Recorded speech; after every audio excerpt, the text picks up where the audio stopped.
Bertahun-tahun yang lalu dunia ini pernah indah dan damai. Semuanya berubah ketika suatu hari Dungeon dan alam rahasia muncul dalam jumlah yang melimpah bersama dengan monster. Dunia ini terancam di ambang kehancuran. Tetapi manusia juga memperoleh kekuatan luar biasa.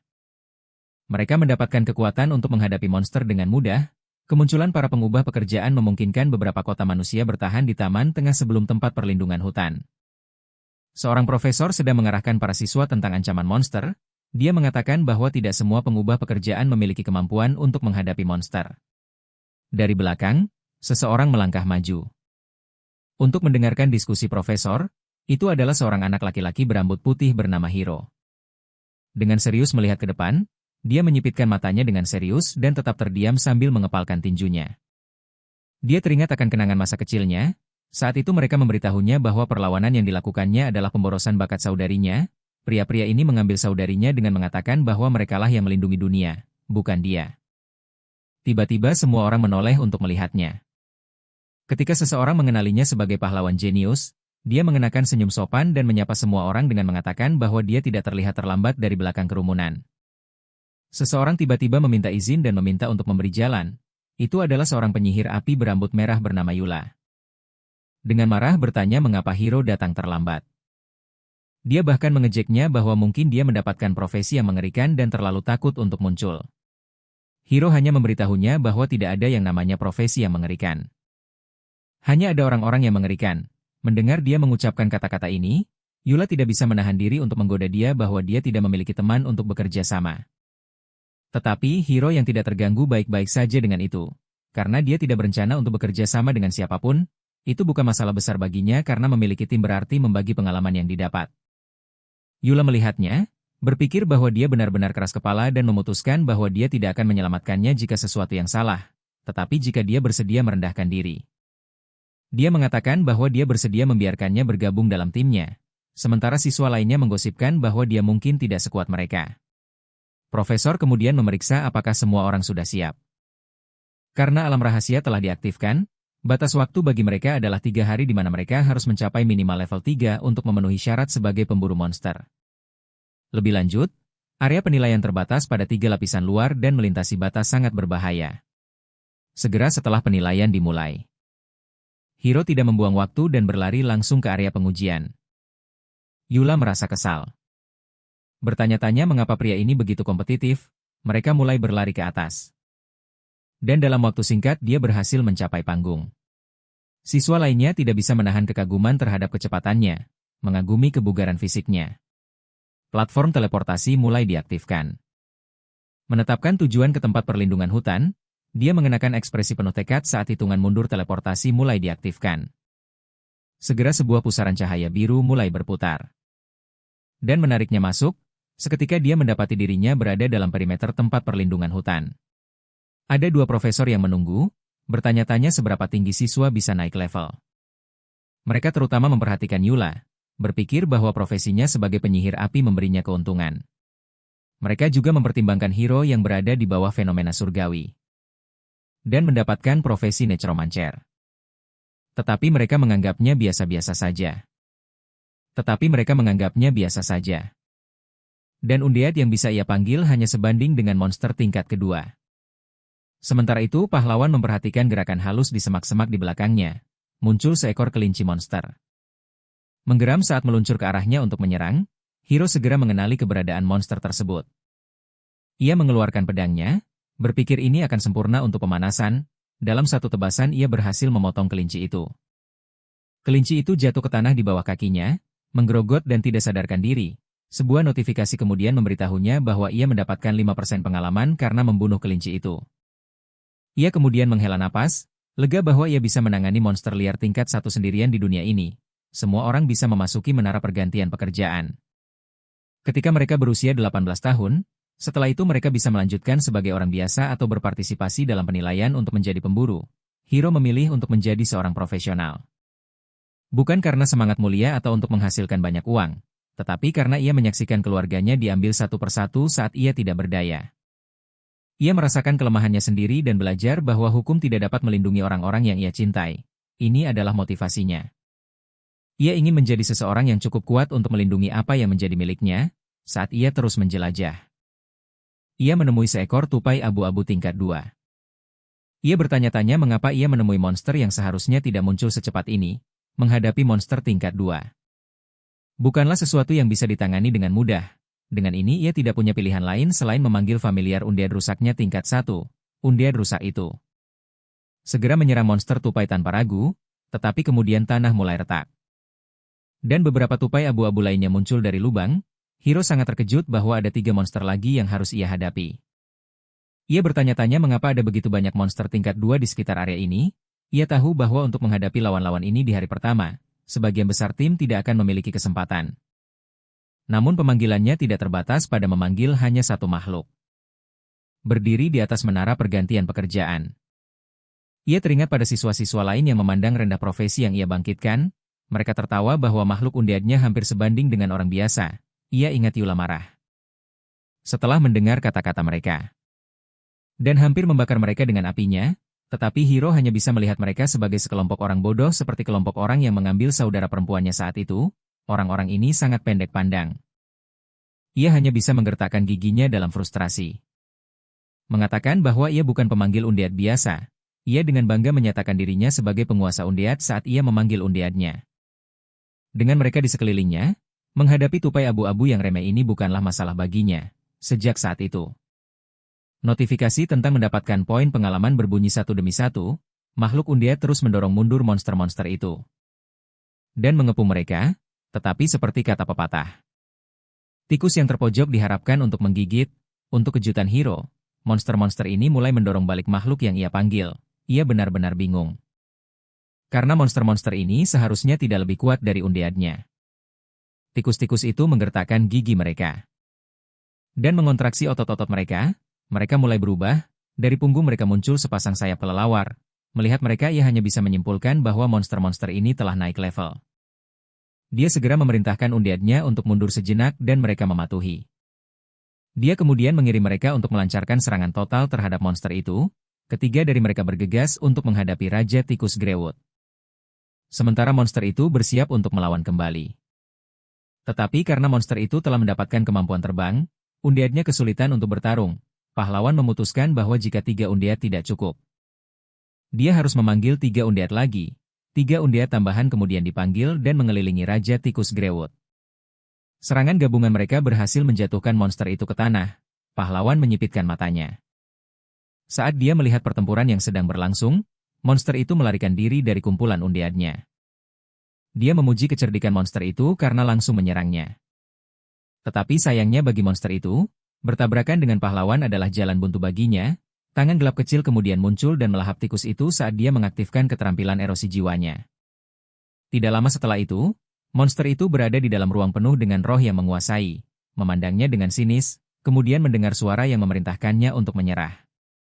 Yang membuat monster itu mulai kehilangan kesadaran. Sebuah cap kemudian diaktifkan di dahi monster itu saat ia terus memburuk. Saat kepalanya meledak, dia bertanya-tanya apakah itu benar-benar cap yang diletakkan oleh orang lain. Dia tidak bisa percaya bahwa monster itu benar-benar mengaktifkan penghancuran diri. Saat monster itu tergeletak di bawah kakinya, dia bertanya-tanya apa yang baru saja terjadi, tetapi dia segera menyadari bahwa dia tidak punya banyak waktu. Dan harus memprioritaskan mencapai level 6 saat dia melangkah maju. Dia dengan tenang bersumpah untuk segera menyusul saudarinya di sisi lain hutan. Siswa lainnya sibuk menghadapi monster yang berbeda. Monster babi hutan menerjang langsung ke arah mereka, yang membuat mereka kesulitan untuk menghadapinya. Untuk menyelamatkan mereka, Yula mengaktifkan tinju apinya melawan monster itu. Dalam waktu singkat, semua yang mereka dengar adalah raungan menyakitkan yang keras saat monster itu terbakar dalam api. Dengan begitu tim mereka telah mengalahkan babi besi level 3. Itu membutuhkan banyak usaha, tetapi mereka berhasil menghadapinya pada akhirnya. Yula bahkan dengan bangga menyatakan bahwa dia bercita-cita untuk memburu monster level 5 sebelum penilaian berakhir. Tetapi Oge dan Yana mengungkapkan bahwa mereka mungkin tidak dapat mengejar rencananya. Tiba-tiba tanah mulai bergetar dan ketiga dari mereka terkejut. Mereka menyimpulkan bahwa itu bukan gempa bumi, lebih seperti sesuatu yang mendekat dari pepohonan. Muncul monster menjulang yang terbuat dari batu setelah sepenuhnya menunjukkan dirinya. Terungkap bahwa ini adalah monster kerabatu level 6, Oge dengan cepat menyarankan mereka untuk menyebar karena akan buruk jika monster ini mengincar mereka. Tetapi karena ketakutan yang luar biasa, lutut Yana menyerah dan dia terjatuh ke tanah. Dia tidak bisa berdiri. Kakinya bergetar karena ketakutan yang begitu besar. Dia berteriak saat kera batu mulai mendekatinya. Monster itu mengunci tatapannya padanya dan mengenalinya sebagai target. Sementara Oge dan Yula terkejut, tanpa ragu Oge dengan cepat melangkah maju. Untuk menahan kerusakan dari monster itu, mereka menggertakkan gigi saat bersiap untuk dampak dari monster yang akan datang. Oge teringat pada kakek neneknya serta janjinya untuk kembali dengan selamat. Monster itu mengepalkan tinjunya dan bersiap untuk memukul mereka, tetapi Oge bertekad untuk tidak mundur dan melindungi rekan timnya saat pukulan itu terhubung. Debu dan asap naik dari tanah sementara Yula dengan cemas memanggil rekan-rekannya. Tetapi untuk kejutan kera batu, monster Undead sudah menghalangi tinjunya hanya dengan sabitnya. Baik Oge maupun Yana terkejut bertanya-tanya apa yang baru saja terjadi dari belakang kemudian muncul seorang pahlawan. Mengejutkan Yula dengan kedatangannya yang tiba-tiba, dia berdiri di sana sementara Yula bertanya-tanya sejak kapan dia tiba. Dia tidak menjawab tetapi malah mulai berkhotbah tentang melindungi orang yang ingin dia lindungi. Saat makhluk undeadnya merobek tubuh kera batu dengan mudah, dia berkata bahwa itu adalah pekerjaan seorang profesional. Yula terkejut melihatnya mengalahkan monster level 6 dengan hanya satu serangan. Monster itu mengakui kekalahannya dan mundur kembali ke hutan. Monster itu berbalik tidak berniat kembali dan mengganggu mereka lagi. Yula panik berbalik kepada pahlawan untuk bertanya tentang pencabut nyawa. Hanya untuk terkejut bahwa dia tiba-tiba menghilang. Mengingat bahwa ini bukan kekuatan yang dia tunjukkan saat itu. Dia dibiarkan bertanya-tanya seberapa kuat pahlawan sebenarnya. Yula bergegas untuk memeriksa rekan-rekannya. Yang mana Oge meyakinkannya bahwa mereka baik-baik saja. Tetapi setelah mendengar bahwa Oge telah menggoda dirinya, Yana sedikit marah. Yula kemudian bertanya apakah mereka melihat pahlawan. Yang mana Oge mengatakan mereka melihatnya menuju arah di mana kera batu itu berlari.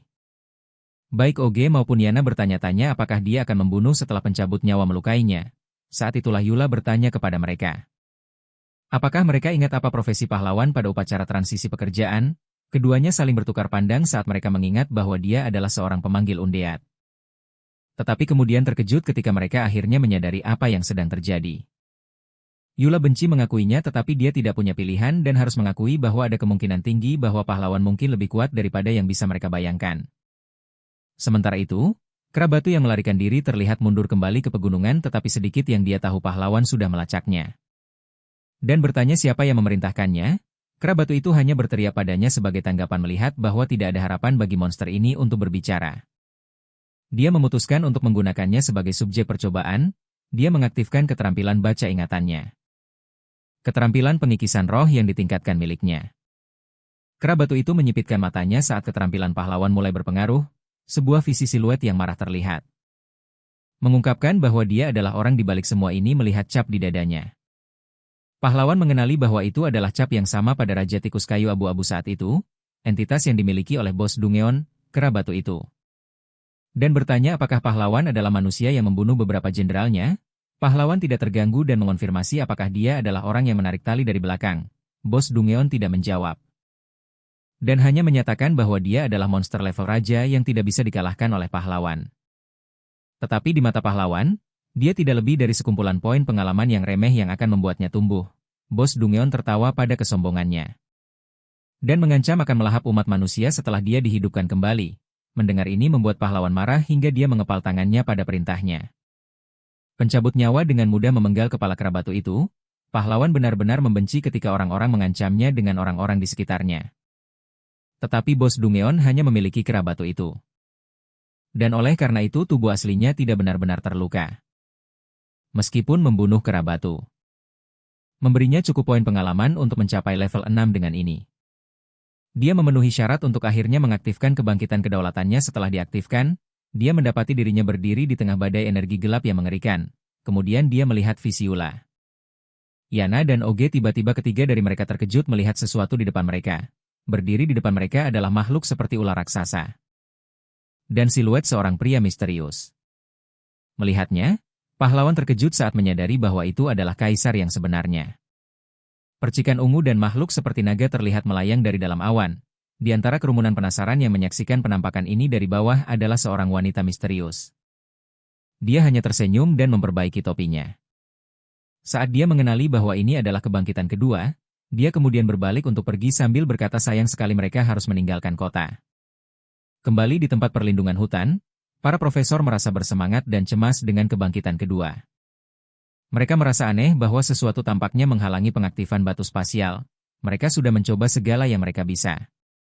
Tetapi jalan masuk masih tidak memberikan respons. Para profesor takut bahwa ini mungkin bukan sementara dan bahwa alam rahasia tampaknya telah tertutup secara permanen. Sementara itu, upacara pengorbanan besar akhirnya selesai dan manusia tidak bisa melarikan diri lagi. Bos penjara memerintahkan pelayannya untuk melepaskan kekacauan karena tidak ada yang akan mengganggu mereka lagi. Sementara itu, sekelompok siswa sedang berjalan santai di sekitar hutan. Saat mereka berjalan, salah satu dari mereka memperhatikan sesuatu di belakang. Ketika mereka melihat ogre menjulang tinggi yang menatap mereka. Ogre level 6 mengaum menakut-nakuti ketiga dari mereka. Sementara itu juga terdengar suara gemerisi keras dari semak-semak. Muncul monster seperti ular yang melilit diri mereka di sekitar siswa. Sekelompok lain menemui sekawanan serigala dan terpojok ke sebuah pohon. Ada juga beberapa siswa yang terjebak dalam jaring laba-laba.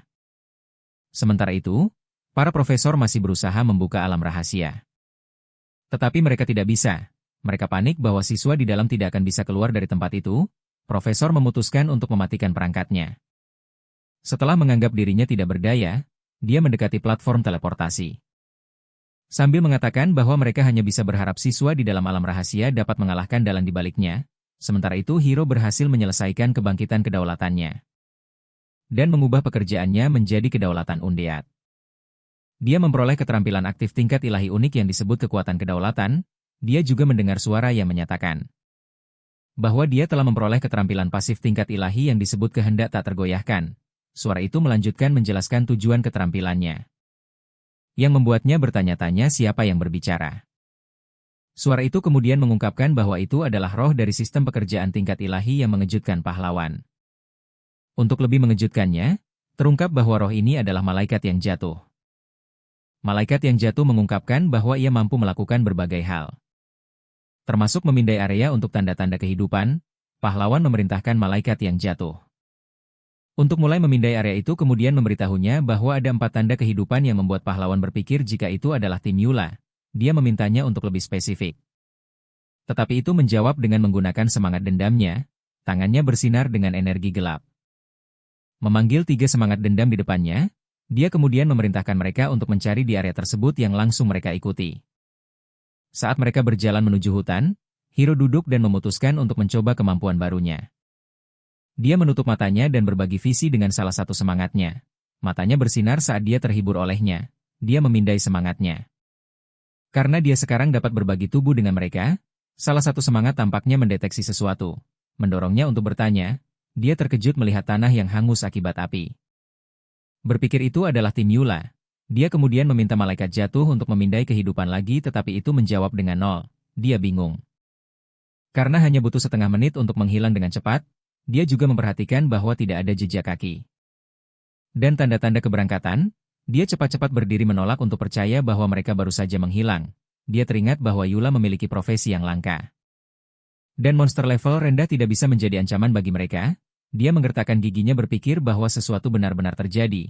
Dia kemudian teringat pada ancaman bos Dungeon terhadap mereka, berpikir bahwa itu adalah kesalahannya. Dia berhenti di tengah jalan menyadari bahwa bos Dungeon telah sepenuhnya mengendalikan alam rahasia. Mereka berada di tentakel gelap tiba-tiba berputar di sekitar tangannya memanggil semua semangat dendamnya dari tanah. Berlutut di tanah, semangat dendamnya mengelilingi area dengan tekad yang bersemangat. Dia memerintahkan semuanya untuk membersihkan seluruh alam rahasia. Diana perlahan membuka matanya mendengar seseorang memanggil namanya. Oge tanpa khawatir memberitahunya untuk bangun. Di dalam gua gelap, para pemburu bingung dan saling bertanya dengan berbagai pertanyaan. Bos Dungeon menyambut mereka menarik perhatian mereka semua. Energi merah tiba-tiba muncul, mendorong 2 siswa untuk mundur. Mereka semua kemudian memperhatikan sebuah patung besar yang menjulang di depan mereka. Berpikir bahwa itu adalah yang berbicara, mulut mereka ternganga saat mereka mendengar bahwa itu adalah altar pengorbanan. Bos Dungeon tersenyum lebar dikelilingi oleh monster-monster kecilnya. Para pemburu mulai bertengkar, mengatakan bahwa itu pasti bos Dungeon. Bos Dungeon mulai berbicara tentang kebenciannya, mengatakan bahwa manusia telah menginjak-injak mereka semua. Wajah mereka menjadi terlihat ketakutan setelah mendengarnya, menunjuk altar. Dia menginstruksikan mereka untuk bersumpah setia kepadanya. Para pemburu mengenali bahwa itu adalah monster dari buku sejarah. Bos Dungeon dengan bangga memberitahu mereka bahwa dia telah merekonstruksi altar. Menambahkan bahwa mereka akan mendapatkan kekuatan setelah mereka melangkah masuk. Yang lain melihat Yula mendesaknya untuk pergi tetapi dia menolaknya. Bos Dungeon mengungkapkan bahwa semua monster di sana berasal dari sihirnya dengan senyum lebar. Dia mengungkapkan bahwa hanya manusia yang dapat sepenuhnya menyerap kekuatan. Karena Tuhan bencana dulunya adalah manusia, mendorong para pemburu bereaksi dengan terkejut, mengangkat tangannya, Bos Dungeon mengungkapkan sifat sebenarnya dari manusia. Dia kemudian bertanya kepada mereka apakah mereka memilih untuk bertahan hidup atau mati, menyebabkan pria berambut kuning bernama Goku merenung, dia mulai berjalan menuju tangga. Memperingatkan orang-orang di sekitarnya, yang lainnya mulai menanyakannya tetapi dia hanya menjawab bahwa dia ingin menjadi lebih kuat. Sebuah ledakan tiba-tiba terjadi di atas.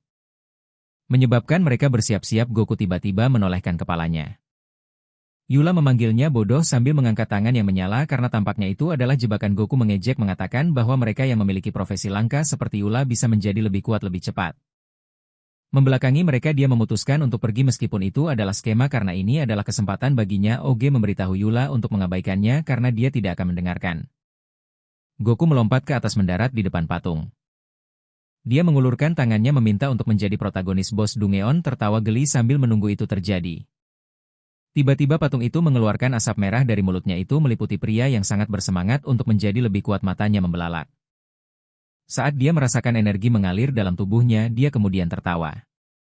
Sementara sosoknya berubah di tengah asap, tubuh Goku menjadi kekar dan merah saat dia menjadi iblis jatuh level 7. Para pemburu menyadari bahwa dia benar-benar menjadi lebih kuat. Tetapi penampilannya berubah. Bos Dungeon memerintahkannya untuk membuktikan kesetiaannya kepada mereka, mendorong pria itu untuk bertanya bagaimana dia bisa melakukannya. Wajah Bos Dungeon menjadi terpelintir. Saat dia memerintahkannya untuk membunuh semua manusia di dalamnya, mendorongnya untuk menghadapi mereka dan mengambil pedangnya di belakang. Goku tidak lagi manusia dalam bentuk dan penampilan. Melihatnya, teman-teman sekelasnya marah padanya karena dia mengkhianati umat manusia. Sementara itu Bos Dungeon dan monster-monster tampaknya menikmati pertunjukan manusia yang merasakan ketakutan. Salah satu teman sekelas mereka yang populer bernama Zena kemudian mengancam akan memberitahu ayahnya jika dia membantu monster-monster itu. Yang mana Goku hanya memberinya tatapan dingin tanpa mengucapkan sepatah kata pun. Goku melompat turun dari altar dan mendarat di depan teman-teman sekelasnya. Menakut-nakuti mereka, dia kemudian berbicara. Mengatakan bahwa mereka tampaknya telah salah paham tentang situasi. Tanpa peringatan dia langsung memukul Zina di wajah. Semua orang sangat terkejut mengira Goku telah membunuhnya dari semua hal yang dibenci Goku. Itu adalah orang-orang sombong yang paling mengganggunya. Semua orang panik dan melarikan diri saat mereka menyadari Goku serius tentang membunuh mereka. Yula mendesak semua orang untuk tidak lari dan bekerja sama. Tetapi mereka terlalu takut. Satu persatu mereka melompat dari platform berusaha keras untuk melarikan diri. Goku menerjang mereka seperti petir merah. Saat dia menimbulkan kekacauan, dia melemparkan beberapa proyektil ke arah para siswa, berhasil mengenai semuanya. Saat mereka melarikan diri, salah satu gadis bahkan terjatuh.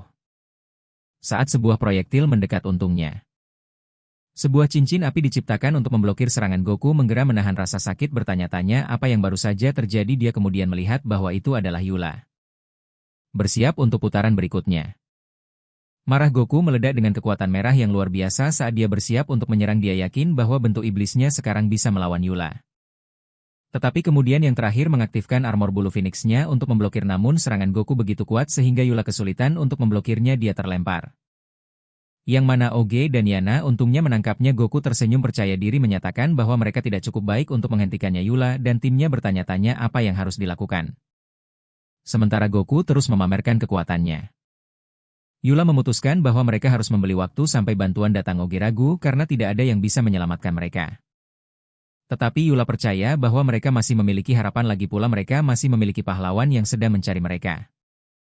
Saat pahlawan dipanggil melewati batas, pahlawan akhirnya mengetahui melalui berbagi indera bahwa itu telah disembunyikan. Tidak heran dia tidak bisa menemukan sarangnya setelah pencarian yang panjang. Bos Dungeon kemudian terkejut. Melihat monsternya kembali tanpa perintahnya. Lalu melaporkan bahwa ada manusia di luar yang membunuh semua iblis. Bos Dungeon marah. Tetapi dia tahu bahwa sekarang bukanlah waktu yang kritis. Tetapi melihat Goku, dia tahu bahwa tidak akan lama sebelum manusia dihilangkan. Goku sudah kehilangan akal sehatnya karena terkorupsi oleh kekuatan iblis. Yula dan timnya bertanya-tanya mengapa dia menjadi seperti monster. Yula juga kehabisan tenaga. dia sudah mencapai batasnya, dia jatuh ke tanah menyesal karena tidak bisa mengejar pahlawan lagi. Tiba-tiba ada ledakan kuat dari atas, perhatian Goku tertarik. Saat sebuah proyektil mendekatinya dari belakang, itu adalah pahlawan yang meminta maaf karena datang terlambat saat pedangnya merobek dada Goku. Goku berdiri di sana menggeram saat dia melihat pedang yang menonjol dari dadanya. Pahlawan kemudian mendarat dengan mencolok saat Goku jatuh ke tanah. Tim Yula melihatnya dengan terkejut memanggil namanya saat dia berdiri di depan mereka. Mata pahlawan memindai tempat itu. Yang dipenuhi dengan mayat teman sekelasnya, rasa bersalah menghantamnya keras saat dia meminta maaf karena datang terlambat, dia menghadapi Bos Dungeon. Sambil memberitahu Yana untuk merawat perawatan Yula, Bos Dungeon mengancam pahlawan karena membunuh penerus Tuhan Bencana. Tetapi pahlawan sama sekali tidak terganggu oleh kekuatannya, dengan marah Bos Dungeon segera memerintahkan anak buahnya. Para iblis senang karena mereka ditugaskan untuk membunuh sisa manusia. Meskipun tahu kekuatan pahlawan, Ogi khawatir dan maju untuk membantunya. Tetapi pahlawan meyakinkannya bahwa dia tidak bertarung sendirian. Ogi salah paham ini mengira dia mengharapkannya untuk bertarung bersamanya. Pahlawan menarik bahunya. Dan menjelaskan bahwa dia tidak bermaksud begitu. Yang dia maksud adalah bahwa dia bisa memanggil pasukan undead yang kuat. Itu adalah panggilannya versus anak buah Bos Dungeon. Saling berhadapan dalam tatapan tegang, perang habis-habisan pecah dalam waktu singkat, mengacaukan seluruh tempat. Oge mengamati bahwa monster tingkat tinggi itu tidak ada tandingannya dengan panggilan pahlawan. Tetapi pahlawan tahu bahwa bos masih merencanakan sesuatu, dia berspekulasi bahwa mungkin dia tidak pernah membutuhkan penerus sejak awal. Dia kemudian menyadari bahwa dia berencana menggunakan tanda untuk mengendalikan kekuatan Tuhan Bencana secara tidak langsung, tetapi tiba-tiba Goku bangkit sebagai Tuhan Bencana dan menyerangnya di perut.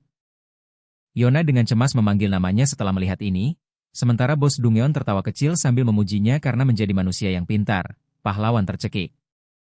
Saat monster itu menjelaskan bahwa tebakannya tepat, panggilan pahlawan mulai terurai saat dia menderita banyak kerusakan. Sementara itu, Bos Dungeon semakin kuat dengan mengeksploitasi kontrak yang dia buat dengan Tuhan Bencana. Dia meluncurkan serangan ke arah pahlawan.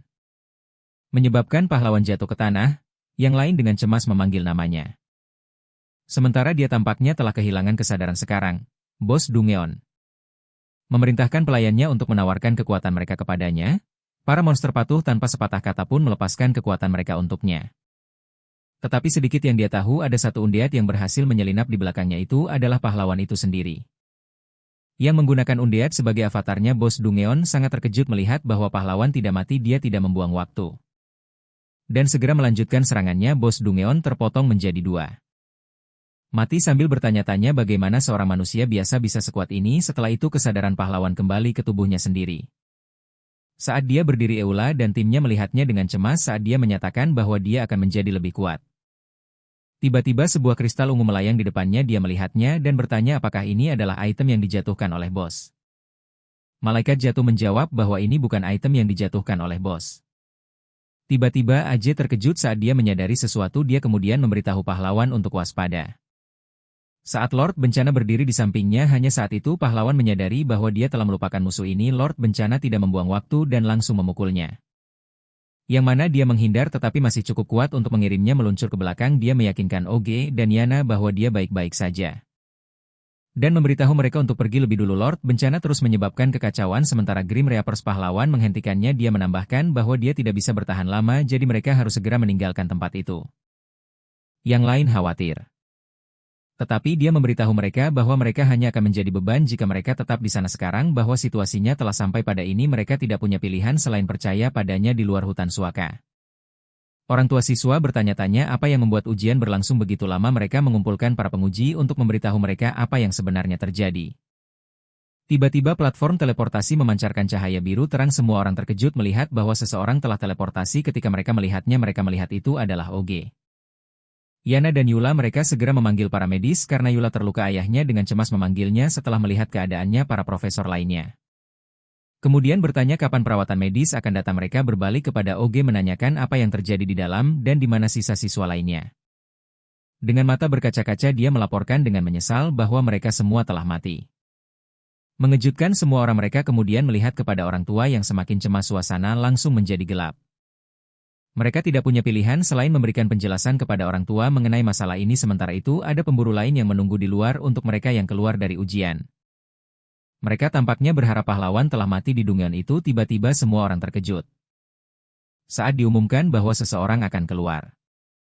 Tidak lain adalah pahlawan yang jatuh ke tanah. Semua orang panik saat mereka mengira bahwa dia telah mati. Oge dengan cemas memanggilnya memohon agar dia tidak mati. Dia kemudian membuka matanya dan memberitahu mereka bahwa dia masih hidup. Oge terkejut bertanya-tanya apakah dia benar-benar mengalahkan monster itu. Tetapi dia mengatakan bahwa dia tidak melakukannya. Itu sangat kuat dan dia hanya bisa menguburnya di gua.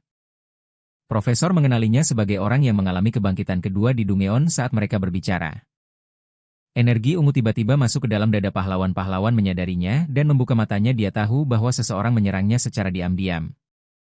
Dia juga merasakan bahwa dia tidak dapat memanggil undead dan bertanya kepada malaikat jatuh apa yang sedang terjadi. Malaikat jatuh mengungkapkan bahwa dia berada di bawah efek sihir terlarang. Dia terkejut bahwa ada kemampuan seperti itu dan bertanya-tanya siapa yang melakukannya padanya. Profesor kemudian bertanya apa itu. Yang dia katakan tidak ada apa-apa. Dia kemudian merasa aneh bahwa perasaan itu hilang baru saja.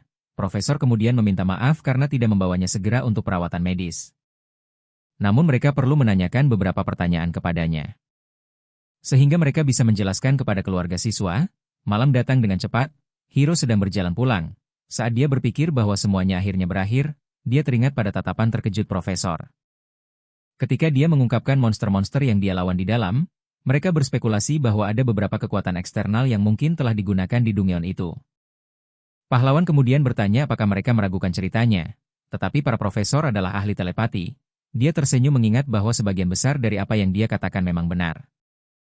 Tetapi intuisinya memberitahunya bahwa kristal itu memancarkan aura nekromantik yang tidak bisa diungkapkan. Tiba-tiba dia berbalik.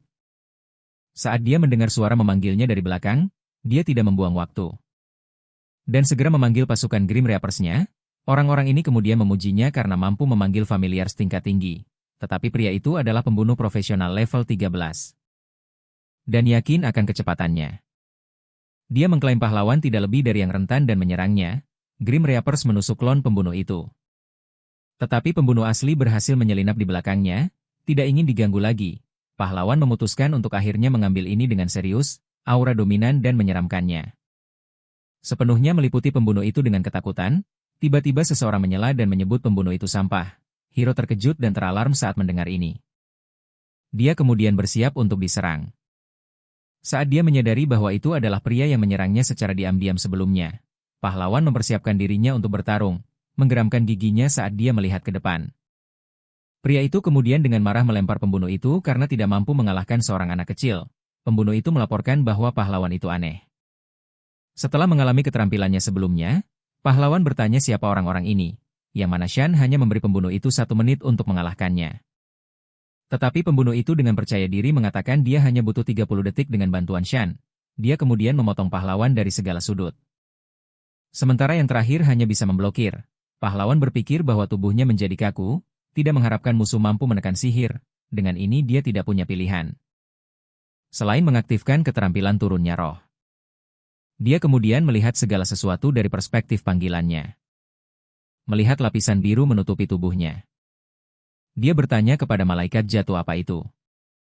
Setelah mengetahui bahwa itu adalah kemampuan yang melarang penggunaannya sihir. Dia menyadari bahwa itu karena mata Shan dia bisa mengaktifkan kemampuan ini. Tiba-tiba si pencabut nyawa muncul dengan cepat dari entah dari mana. Shan dan anak buahnya terkejut saat melihat ini. Sekarang pahlawan menyadari bahwa dia tidak harus berada dalam pandangan Shan. Pembunuh itu panik saat melihat bahwa dia tidak terluka. Pahlawan kemudian mengendalikan pencabut nyawa untuk menyerang, mengatakan sekarang gilirannya. Dia melemparkan tombak langsung ke arah kepala Shan. Tetapi yang terakhir hanya tersenyum saat dia memblokir kepalanya dengan sebuah penghalang. Pahlawan terkejut saat melihat ini, kemudian terungkap bahwa armor Shan dibuat oleh seorang pengrajin level 30. Shan awalnya tidak berencana untuk menyerang tetapi dia telah mengubah pikirannya. Sekarang Hiro mempersiapkan dirinya dengan hati-hati menimbang situasinya. Tetapi tiba-tiba ponselnya bergetar ketika dia melihatnya. Dia melihat pesan dari saudaranya yang mengatakan bahwa dia ingin menemuinya dalam 1 jam. Dengan ini mereka tidak punya pilihan selain pergi segera. Hiro bingung dengan perkembangan cerita yang tiba-tiba mereka kemudian mengucapkan selamat tinggal. Tetapi terus mengancamnya bahwa ini tidak akan menjadi akhir di cabang kota administrasi. Para profesor sedang membicarakan insiden terbaru di dalam Dungeon. Mereka khawatir ada sesuatu yang berbahaya tersisa di sana. Tetapi kemudian pria di ujung telepon tiba-tiba memarahinya karena terlalu ikut campur dalam urusan Dungeon. Pria itu kemudian bertanya, bagaimana bisa hanya 5 orang yang tersisa hidup? Profesor itu kemudian melaporkan bahwa seseorang berhasil meningkatkan level hingga level 10 dalam ujian pemula kembali di rumah Hiro. Dia sedang mencoba untuk memeriksa permata nekromanci yang dia peroleh. Dia kemudian berspekulasi bahwa ini adalah kristal di balik penutupan Dungeon. Dari dalam aura yang dipancarkannya sangat mirip dengan yang dimiliki oleh orang mati. Untuk menguji ini dia menggunakan pedangnya dan mengayunkan ke bawah ke arah permata. Permata itu tidak bergerak dan hanya mengeluarkan gelombang kejut yang kuat. Hiro hanya bisa terisak saat tangannya bergetar karena rasa sakit. Melihat bahwa permata itu sama sekali tidak bergerak, dia kembali ke tubuhnya dan memerintahkan para reaper untuk menyerangnya secara bersamaan menggunakan otoritas rajanya. Dia memberi mereka sinyal untuk menyerang. Suara keras terdengar, yang membuat tetangganya berteriak marah padanya karena membuat kebisingan di tengah malam. Dia bertanya-tanya jenis material apa yang dimiliki permata ini sehingga tidak bisa dihancurkan. Dia bertanya-tanya apakah itu karena dia terlalu lemah dan atributnya terlalu rendah. Ponselnya kemudian bergetar menarik perhatiannya. Dia kemudian mengangkat telepon dan bertanya siapa itu. Itu adalah profesor yang melaporkan kepadanya bahwa beberapa orang telah datang ke area Warcraft. Ternyata mereka mengejar perburuan gulungan emas. Mendengar ini Hiro bertanya apa itu. Dan apakah semua orang akan berpartisipasi? Ternyata ini adalah kompetisi peringkat di antara berbagai masyarakat. Dan mereka mengejar item drop dari monster level tinggi. Profesor itu bertanya mengapa dia bertanya tentang ini yang membuat Hiro diam-diam bertanya-tanya apakah orang itu juga akan berpartisipasi. Dia kemudian menyatakan bahwa dia juga ingin pergi ke tempat itu.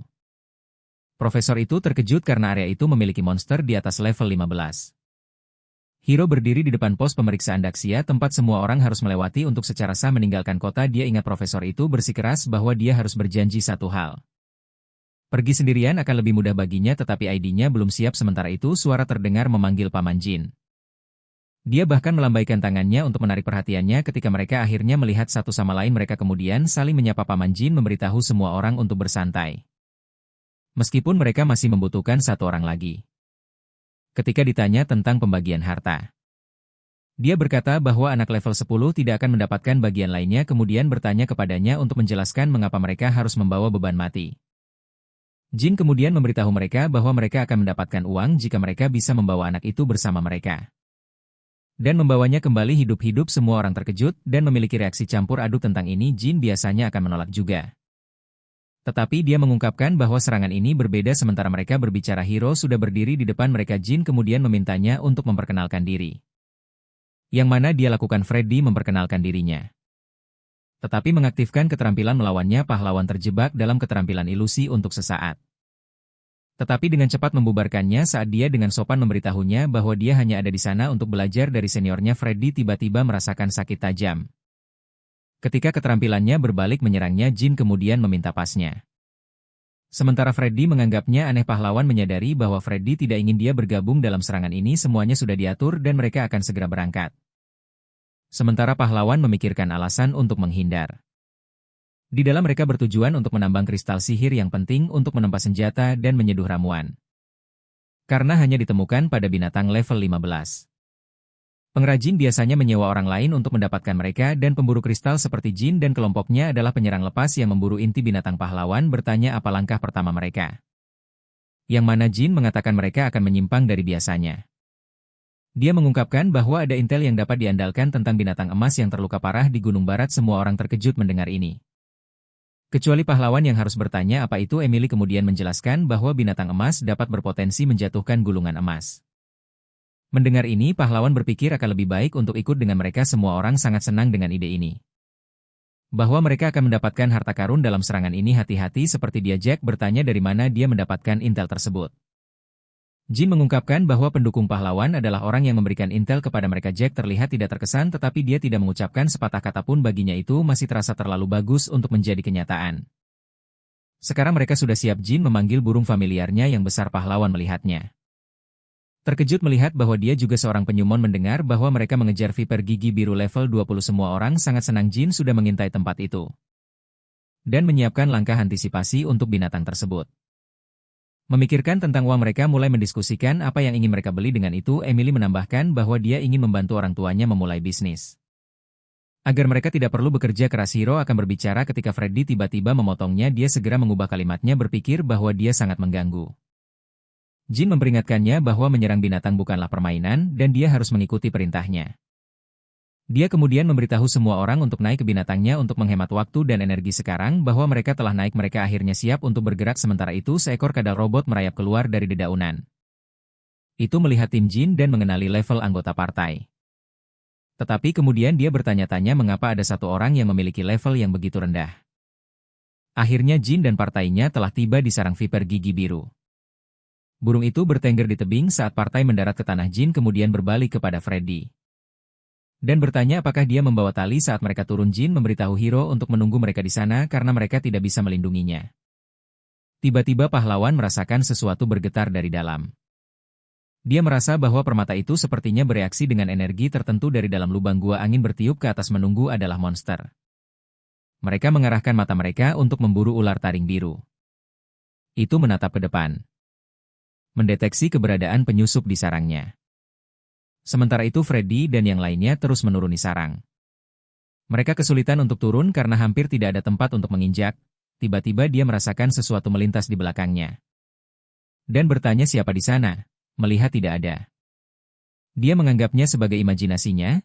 Sedikit yang dia tahu, Hiro sudah berhasil menyelinap masuk melalui penampilannya. Dia tahu bahwa batu tidak bereaksi dengan sendirinya.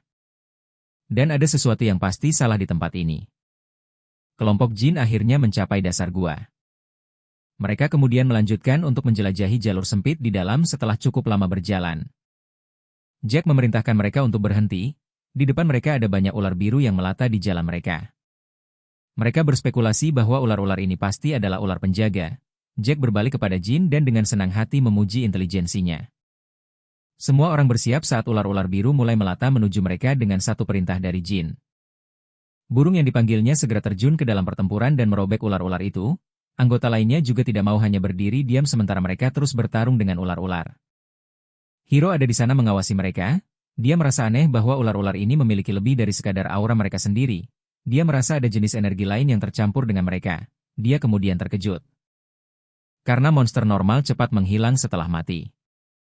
Tetapi tubuh mereka masih ada.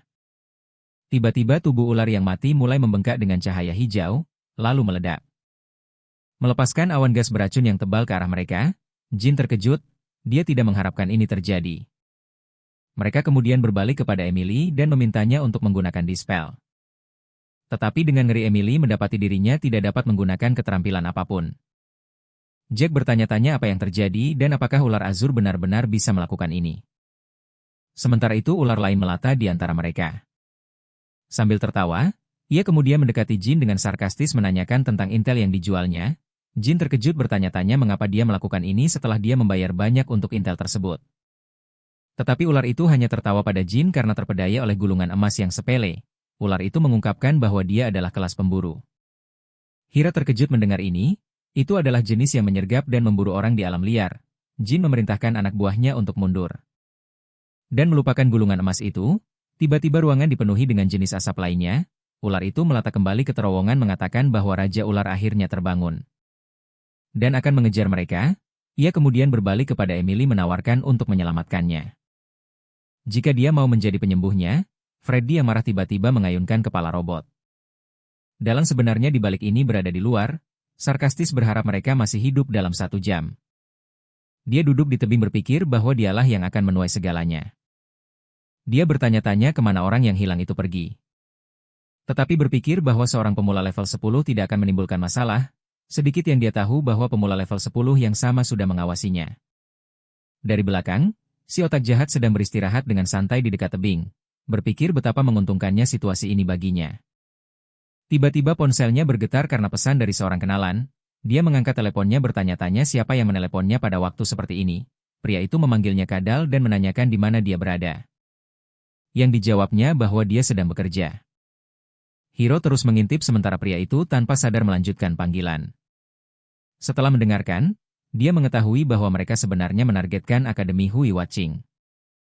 Kadal terus berbicara di telepon tentang seorang gadis kuat di Hawa King. Mendengar ini, Hiro berpikir itu adalah orang yang dia cari. Dia mendekat untuk mendapatkan penerimaan yang lebih baik dari percakapan mereka. Tetapi indera tajam kadal tidak melewatkan keberadaannya kali ini. Mata Hiro membelalak ketika dia terlihat. Sementara ledakan besar terjadi setelah serangan kadal, kadal berkata bahwa alasan seseorang hilang adalah karena Hiro sedang bersembunyi, sementara sebagian besar pemanen kelam Hiro telah mati akibat serangan baru-baru ini. Melihatnya, Hiro berpikir bahwa kadal adalah lawan paling menakutkan yang pernah dia temui. Kadal kemudian menyuruhnya untuk tenang. Mengatakan bahwa dia tidak tertarik pada pemula level 10, Hiro berbalik bingung bahwa musuh membiarkannya pergi. Tetapi rencana kadal jauh dari itu, saat senyum jahat merekah di bibirnya. Tiba-tiba robot kadal muncul dari tanah dan meluncur ke arah Hiro. Robot itu menelan Hiro yang bingung secara utuh. Sementara kadal sendiri tertawa terbahak-bahak sambil mengejek kepolosan Hiro. Mulut robot itu menutup, mengunci Hiro di dalamnya. Kadal tidak bisa menahan diri untuk tidak merasa senang dengan perasaan menghancurkan harapan yang dipuji dengan tangannya sendiri. Dia kemudian mengakui bahwa dia merasa takut untuk sesaat. Setelah dia selamat dari serangannya tanpa luka, tetapi sekarang setelah dia ditangani, kadal menurunkan kewaspadaannya dan berbalik. Sementara Hiro selamat dengan mentransfer kesadarannya ke avatarnya. Dia tahu bahwa musuh berpikir bahwa dia sudah mati, sementara tubuh aslinya yang berada di dalam robot memindai seluruh tempat. Malaikat jatuh selesai memindai kadal mekanis setelah memenuhi semua syarat untuk mengambil alih. Malaikat jatuh bertanya apakah dia ingin merebut kendali atas kadal mekanis. Hiro tidak membuang waktu dan segera memerintahkan untuk merebut kendali. Seketika, mata robot itu bersinar berbeda sebagai respons terhadap pengambil alihan. Sekarang situasinya telah berubah dan mangsa telah menjadi pemburu. Kembali di dalam gua. Semua orang berjuang untuk menghadapi Viper Fang biru. Ular itu tidak mau mundur dan terus maju. Dengan ini Emily berjuang untuk mempertahankan penghalang untuk melindungi mereka. Freddy menyalahkan kabut beracun dari sebelumnya yang memperlambat mereka. Ular taring biru terus maju. Dan dengan cepat memecahkan perisai penghalang itu runtuh dan Jack terdorong kembali. Dia terjatuh ke tanah batuk sambil berpikir semuanya telah berakhir. Sementara itu Jin menyalahkan dirinya sendiri karena membawa semua orang ke tempat itu. Merasa bertanggung jawab atas kehidupan mereka, dia dengan sembrono menyerang untuk membunuh ular itu. Jack dengan cemas memanggilnya saat melihatnya menyerang monster boss. Sementara itu ular itu mengaum saat bersiap untuk menyerang lagi, sementara semua orang dengan cemas memanggil Jin. Sang pencabut nyawa pahlawan melesat di atas mereka. Mereka terkejut saat melihat sang pencabut nyawa tiba-tiba menyerang monster itu di dadanya. Diikuti oleh bola petir emas yang dilemparkan, memberikan kerusakan internal pada ular itu. Sang pencabut nyawa dengan cepat menyelamatkan Jin saat monster itu jatuh ke tanah, sementara semua orang bertanya-tanya apa yang tiba-tiba membunuh monster itu. Jin berbicara dan bertanya kepada sang pencabut nyawa mengapa ia menyelamatkannya. Yang dijawab sang pencabut nyawa hanya dengan tatapan dingin. Ia kemudian meletakkan Jin ke tanah, sambil mengatakan bahwa dia pasti pusing karena berbicara dengan makhluk yang dipanggil. Tetapi kemudian Jin terkejut ketika sang pencabut nyawa bertanya padanya apakah dia masih memiliki bola-bola itu. Mendengar ia berbicara, dia bertanya-tanya apakah sang pencabut nyawa benar-benar makhluk yang dipanggil. Saat asap mulai menghilang, mereka melihat Jin berbicara dengan sang pencabut nyawa. Jack melihat sang pencabut nyawa, bertanya-tanya siapa sebenarnya itu. Jin mengatakan bahwa dia masih memiliki satu bola petir lagi. Yang dijawab sang pencabut nyawa bahwa masih ada satu musuh lagi di atas, tetapi Jin memberitahu Hiro bahwa ini tidak berguna melawan cangkang luar yang keras. Tiba-tiba sang pencabut nyawa menyadari bahwa musuh akhirnya datang. Seluruh tempat bergetar. Saat energi merah tua yang menyeramkan merembes dari pembukaan gua, semua orang terkejut. Pemburu datang untuk memburu mereka. Lizard muncul. Terkejut melihat bahwa mereka masih hidup, dia mengatakan bahwa dia pikir itu akan menjadi kematian yang mengerikan bagi mereka. Sedikit yang dia tahu, sang pencabut nyawa sudah bersembunyi dan menjaga kepalanya. Lizard terus mengoceh tentang mengambil kristal sihir langka untuk dirinya sendiri. Freddy melihat bahwa pemburu itu akan merebut kristal sihir yang mereka peroleh dengan susah payah dan berlari ke arahnya, tetapi Lizard tidak akan membiarkannya. Dan memerintahkan robotnya untuk membunuhnya, tetapi robot itu tidak bergerak yang membuatnya berspekulasi bahwa robot itu mengalami kerusakan. Melihat ini, dia memutuskan untuk melakukannya sendiri dan menyerang Freddy.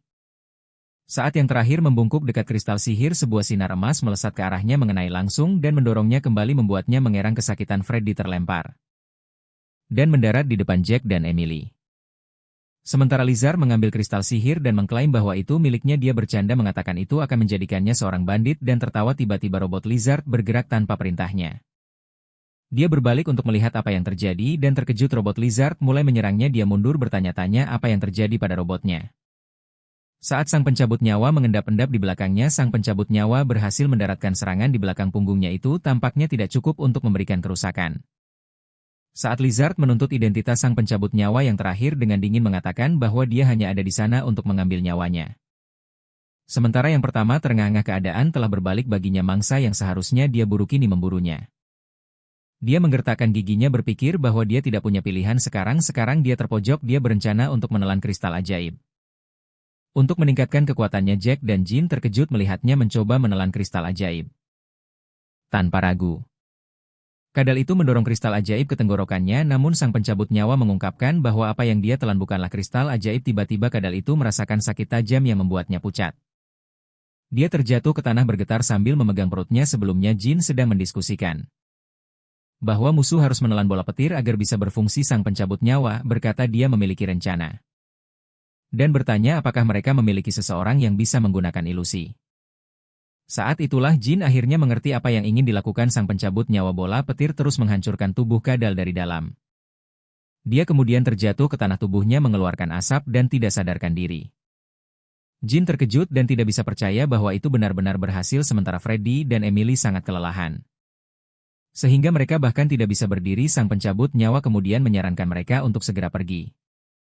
Karena dia memiliki organisasi di belakangnya, Freddy bersikeras mereka harus mencari sarang bos terlebih dahulu.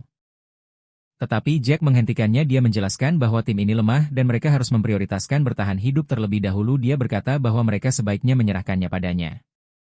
Sebagai rasa terima kasih karena telah menyelamatkan mereka, Freddy memahami kata-katanya dan mematuhi. Dia kemudian berbalik kepada sang pencabut nyawa dan bertanya bagaimana dia tahu tentang kemampuan ilusi yang dimilikinya. Sang pencabut nyawa hanya menjawab bahwa dia pernah mengalaminya. Freddy kemudian terkejut saat dia menyadari bahwa identitas asli pria ini adalah pahlawan. Setelah mereka pergi, sang pencabut nyawa memotong wajah kadal mecha. Yang keluar adalah tubuh asli pahlawan. Dia meregangkan tubuhnya merasa lega bahwa dia akhirnya berhasil keluar. Dia kemudian melihat kadal yang terbaring mati di tanah. Dia bertanya-tanya apakah penampilannya telah berubah setelah kematiannya. Tanpa membuang waktu, dia segera merampok jubah penyamarannya dan barang berharga lainnya.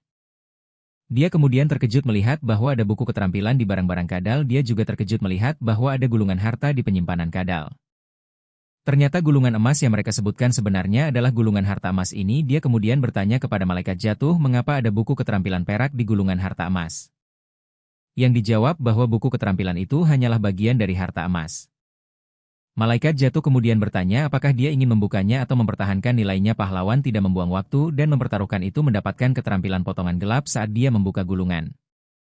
Itu adalah keterampilan yang cukup baik yang akan memungkinkannya untuk menyatu dengan kegelapan dan melakukan penyergapan. Malaikat jatuh kemudian bertanya apakah dia ingin meningkatkan efek buku keterampilan itu. Pahlawan hampir menolak dan berkata bahwa buku keterampilan terlalu jauh dari jangkauannya. Tetapi permata itu tiba-tiba mulai bereaksi. Sekali lagi itu menunjuk ke bagian yang lebih dalam dari gua ular, menandakan harta tersembunyi yang terkubur di dalamnya. Ketika dia memeriksa, dia menemukan telur ular raksasa yang menetas. Tiba-tiba permata dari sebelumnya melayang di udara mengejutkannya kemudian mulai menyerap energi dari telur ular. Mengejutkan pahlawan bahkan lebih bahwa itu dapat mengubah energi menjadi pengalaman. Dia berhasil mendapatkan hingga level 12 pengalaman dan membuka keterampilan potongan gelap. Tetapi kemudian telur ular terus memancarkan energi kuat yang membuatnya terlempar. Pahlawan hampir tidak bisa berdiri saat dia menyaksikan telur ular. Dia terkejut bahwa telur ular sedang melawan permata.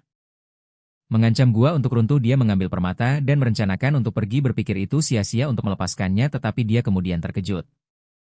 Saat dia terus memegangnya, permata itu tidak bergerak. Tidak peduli seberapa keras dia menariknya. Marah, dia melampiaskan kemarahannya pada permata karena menentang kehendaknya. Emisi energi terus berlanjut dan gua mulai runtuh, bahkan bagian luar gunung.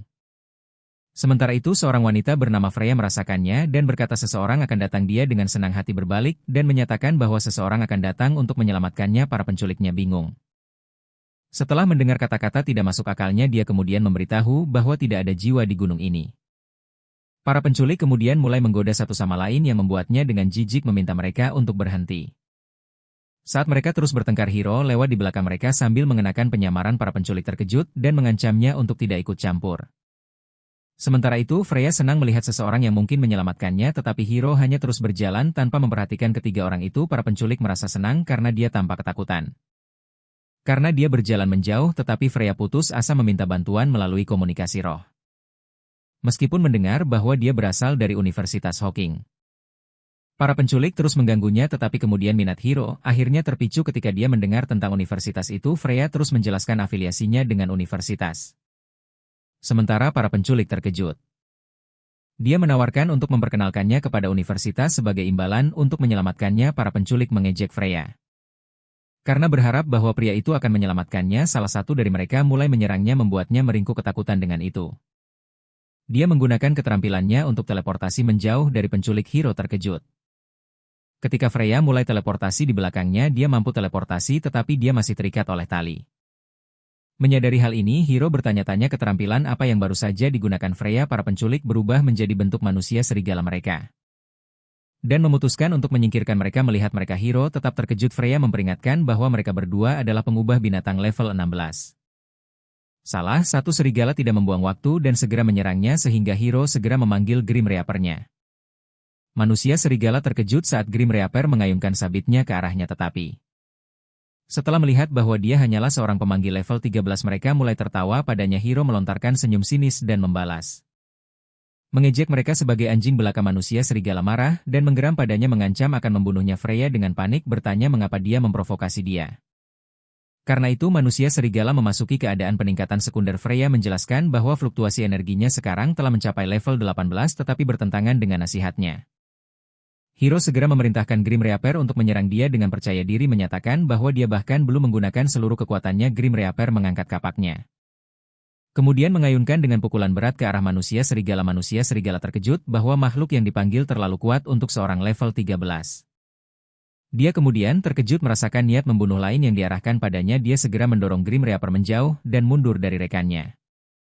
Kemudian bertanya mengapa dia mundur dari makhluk yang dipanggil level 13. Dia tidak berbicara dan hanya melirik Freya. Dia juga melirik Hiro.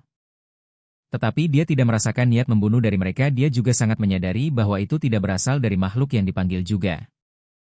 Dia mengalami dilema. Dia menghadapi satu pencabut nyawa yang menyeramkan tetapi ada dua niat membunuh. Dia bertanya-tanya, apakah ada makhluk lain yang dipanggil? Melihat sekeliling untuk mencarinya, melihat bahwa dia tidak bergerak, pahlawan menjadi tidak sabar dan berkata dia akan menyerang sekarang. Serigala itu sangat ketakutan menggertakkan giginya saat pencabut nyawa menyerang. Dia khawatir tentang rekannya yang ditinggalkan sendirian. Jika dia mati, dia tahu dia perlu melakukan sesuatu. Dan itu melibatkan menggunakan gerakan terakhir yang tidak ada yang mengharapkannya. Pria itu tiba-tiba merangkak ke tanah dan menyerah. Semua orang terkejut. Termasuk rekannya. Pria itu mulai mengungkapkan bahwa mereka sebenarnya bukan penjahat dan hanya berpura-pura tetapi Hiro tidak akan mempercayai mereka. Yang mana dia menjelaskan bahwa Freya adalah orang yang merampok mereka terlebih dahulu. Freya terlihat bersalah tetapi dia berkata menjatuhkan mereka adalah tindakan keadilan mengingat reputasi mereka. Rekannya mulai menyerangnya karena membongkar penyamaran mereka yang mana dia berkata itu adalah hal yang benar untuk dilakukan. Kesal dia memutuskan untuk menghadapi Hiro sendiri. Yang mana dia memberitahunya untuk tidak melakukan sesuatu yang terburu-buru. Tiba-tiba dia sekali lagi merasakan niat membunuh dari sebelumnya bergetar. Dia menyadari bahwa itu karena bayangan lawan. Dia ketakutan setengah mati. Dan segera mengangkat rekannya dan melarikan diri. Freya berkata mereka harus mengejar keduanya tetapi pahlawan tidak setuju. Dia berkata tikus yang terpojok tidak boleh dikejar. Karena mereka mungkin masih memiliki kartu tersembunyi. Dia kemudian kembali ke penampilan aslinya dan bertanya tentang Universitas Watching. Freya terkejut melihat bahwa wajahnya telah berubah. Pahlawan memberitahunya bahwa jubah yang dia kenakan mampu menyamarkannya. Mendengar bahwa dia juga seorang siswa. Dia tidak bisa mempercayainya karena tidak ada pemanggil yang baru-baru ini terbangun. Dia memanggilnya pembohong, mengatakan tidak ada kelas normal yang akan mencapai beberapa level tepat setelah terbangun tetapi kemudian dia akhirnya menyadari sesuatu. Dia ingat bahwa dia menyaksikan kebangkitan kedua sebelumnya. Hiro bertanya-tanya bagaimana Freya mengenalnya yang mana dia hanya tertawa. Jika dia menemukan bahwa dia adalah alasan Shan mengejarnya, dia akan dalam masalah. Dia memintanya untuk membawanya kepada orang-orang Hua Waking tetapi dia memberitahunya untuk tidak terburu-buru. Dan memeriksa harta karun terlebih dahulu tetapi mendengar bahwa dia tidak tertarik. Freya bertanya-tanya apakah dia terbuat dari kayu atau sesuatu meskipun dia tidak tertarik. Freya terus mengeluarkan peta ruang rahasia legendaris. Dia menjelaskan bahwa ini adalah peta yang mengarah ke sebuah dungeon yang dipenuhi harta karun. Dia berkata bahwa ini hanya seperempat dari peta dan dungeon itu sangat berbahaya. Inilah mengapa dia membutuhkan pasangan dan bertanya apakah dia ingin bergabung tetapi mengejutkannya. Pahlawan sudah pergi setelah mendengar omong kosongnya malam cepat tiba dan keduanya sekarang bersantai di dekat api unggun mendengarnya memperkenalkan diri. Dia mengembalikannya dan memperkenalkan dirinya sebagai Freya. Freya menawarkan untuk membantunya menemukan orang yang dicari pahlawan. Yang mana yang terakhir bertanya apakah dia tahu tentang Tori. Freya terkejut mengetahui bahwa pahlawan memiliki saudara perempuan yang lebih tua. Dia menjelaskan bahwa Tori adalah saudara perempuannya yang lebih muda. Yang mana Freya menebak dia diterima melalui pengecualian khusus. Dia ingat bahwa hanya satu orang yang diterima dengan pengecualian khusus tetapi dia memiliki nama yang berbeda. Itu membuatnya semakin penasaran karena seseorang yang berbakat seperti dia seharusnya terkenal. Mendengar ini pahlawan terdiam saat dia mengingat kembali kenangan saat itu paket-paketnya selalu dikembalikan karena tidak ada yang menerimanya di Huaqing. Kurir itu memberitahunya bahwa tidak ada orang bernama Tori di Huaqing. Dia mencoba segala cara untuk menghubunginya tetapi selalu berakhir sia-sia. Dia bersumpah untuk membuat mereka membayar. Jika mereka berani menyakiti satu-satunya keluarganya, Freya memberitahunya untuk bersantai, mengatakan bahwa Huaqing bukan tempat berbahaya bagi saudarinya. Dia kemudian bertanya apakah dia tahu aturan untuk diterima di universitas. Yang mana dia mengulangi semuanya, namun dia mengungkapkan bahwa sebenarnya ada aturan yang tidak tertulis. Dari kelas E ke A. Sumber daya semakin dalam semakin tinggi kelasnya, ini membuat Hiro bertanya apakah ini berarti orang-orang curang dalam ujian masuk.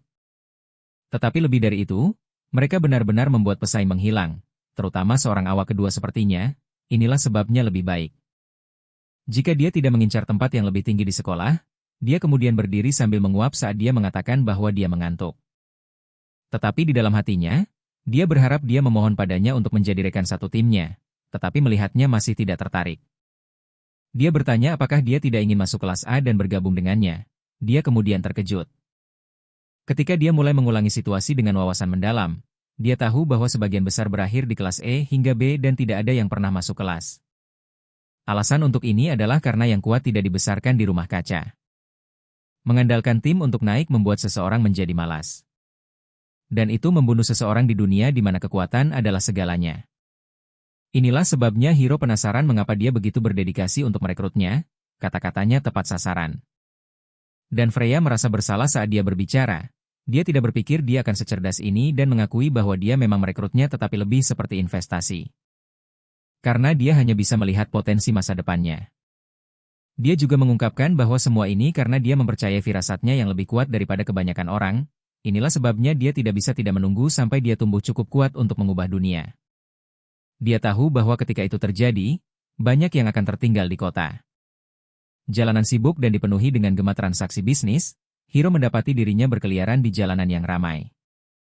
Freya kemudian berbicara, ini adalah kota Everest yang dikenal sebagai satu-satunya zona perdagangan manusia di Gunung Barat, mereka bilang seorang master array tingkat tinggi. Dan beberapa pembangun teratas menciptakannya untuk menjaga binatang buas keluar, tetapi Hiro tidak tertarik dan bertanya mengapa dia mengganti pakaian. Yang mana dia berkata bahwa dia tidak perlu alasan untuk melakukannya, dia kemudian bertanya di mana orang itu. Yang mana dia berkata bahwa dia bukan orang yang mudah ditemui. Dia juga mengatakan bahwa dia memiliki adik kecil yang menyebalkan. Saat mereka berbicara, Shan menyela dan menyapa Freya. Dia melaporkan bahwa persiapan serangan ketiga telah selesai dan bertanya kemana dia pergi. Dia tiba-tiba meraih tangannya. Dan memerintahkannya untuk ikut dengannya. Hiro dengan cepat mengenakan penyamarannya dan menghentikan Shan. Freya terkejut bahwa dia mampu dengan cepat bertransformasi ke penampilan barunya sementara Shan tampak marah karena dia mengganggu urusannya. Hiro mengerahkan cukup kekuatan dan berhasil mendorong Shan kembali. Yang terakhir menyadari bahwa dia adalah tipe peningkatan tubuh dan karena dia bertindak seperti itu, Shan tidak mau mundur. Melihat bahwa pertarungan mungkin akan pecah, Freya menghentikan Shan dan mengubah topik. Dia kemudian memberitahunya untuk segera pergi ke serangan ketiga. Dia juga menjelaskan kepadanya bahwa pahlawan tidak terafiliasi dengan mereka. Pahlawan terdiam saat dia melihat mereka semua pergi. Freya kemudian berbalik dan menggunakan komunikasi spiritualnya. Meminta maaf kepada pahlawan. Yang terakhir berpikir bahwa serangan gelapnya sangat berguna memungkinkan pencabut nyawanya menyatu dengan kegelapan. Tetapi kemudian anggota dari pria yang dia tiru tiba-tiba muncul di belakangnya. Mereka bertanya kepada pahlawan yang menyamar sebagai anggota mereka Poison Lizard, hanya saat itu pahlawan menyadari bahwa pria ini adalah orang yang diajak bicara Lizard di telepon waktu itu saat pria bernama Piro menyapanya. Dia menyadari orang-orang ini adalah kaki tangan Lizard. Dia terus berakting ramah sambil membuat lelucon. Yang dijawab pahlawan dengan tawa, tetapi Piro merasakan ada yang tidak beres ketika Lizard bereaksi terhadap leluconnya saat biasanya tidak dia tanyakan siapa identitasnya. Dan melepaskan kekuatannya untuk menggorengnya itu cukup kuat sehingga dua dari pencabut nyawanya mati menahan serangan itu. Pahlawan menggeram saat dia mencoba menahan serangan kuat dari musuh level 18, tetapi kemudian dia tertegun saat tiba-tiba menyadari sesuatu. Permata dari sebelumnya mulai menyerap energi serangan musuh. Bahkan pahlawan tidak bisa mempercayai apa yang terjadi tepat di depannya, sama seperti yang terjadi dengan telur ular api musuh juga ditelan. Piro berteriak saat nyala api kesayangannya ditelan oleh pahlawan itu. Tidak banyak poin pengalaman baginya. Tetapi pahlawan senang dengan kemungkinan leveling cepatnya. Piro memanggil Lily memohon saat dia berkata dia mengalami kerugian kali ini. Lily kemudian datang dari belakang, mengejutkan pahlawan.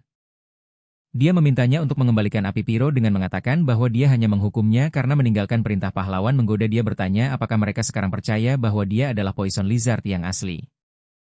Lily menjelaskan bahwa hanya mecha lizardnya yang bisa menahan api Piro secara langsung. Saat itulah dia menyadari bahwa dia hanya beruntung saat dia mengalahkan Lizard sebelumnya. Piro menambahkan bahwa dia tidak pernah meragukan identitasnya dan hanya ingin memberinya salam yang menyala. Pahlawan membalas, mengatakan dia tidak akan mengembalikan salam itu kepadanya. Lily bertanya kepada Piro, apakah kehilangan apinya akan mengganggu rencana.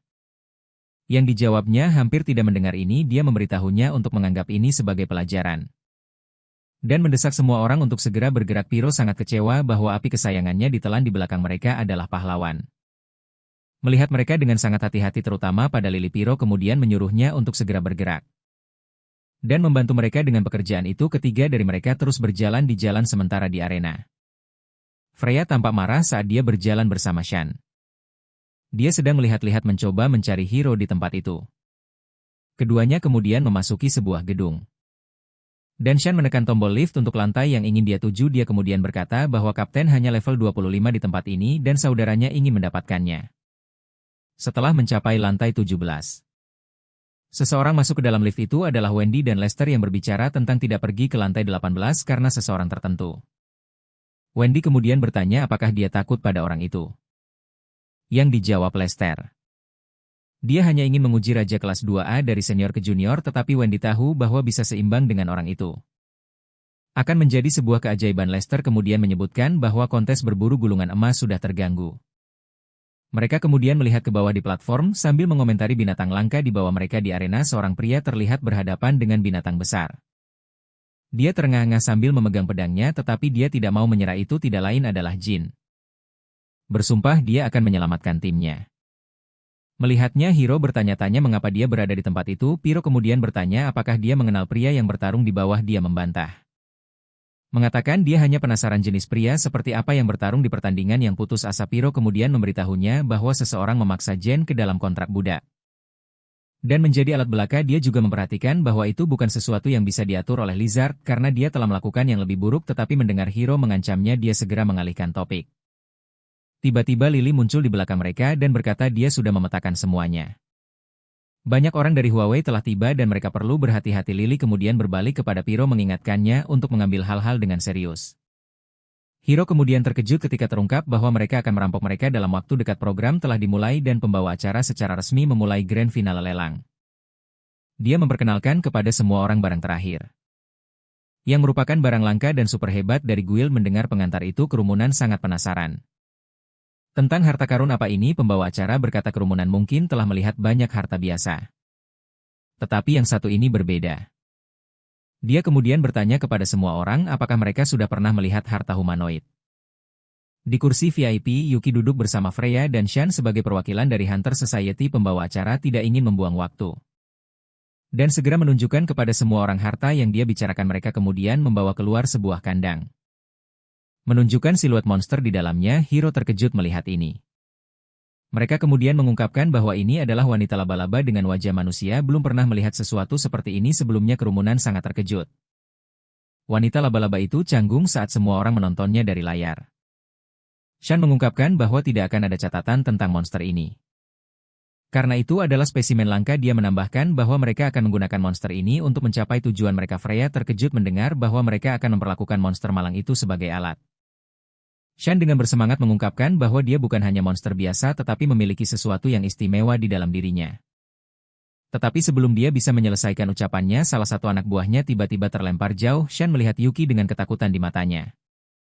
Dia menutup matanya memberitahu Freya untuk tidak memperdulikannya karena dia akan segera mengetahuinya, yang terakhir hanya menatapnya. Tanpa mengucapkan sepatah kata pun, pembawa acara melanjutkan dengan memfasilitasi lelang untuk wanita laba-laba dengan wajah manusia. Monster malang itu tampak sedih karena diperlakukan seperti objek hiburan. Salah satu penawar menawarkan 3 juta agar dia bisa membunuh monster itu.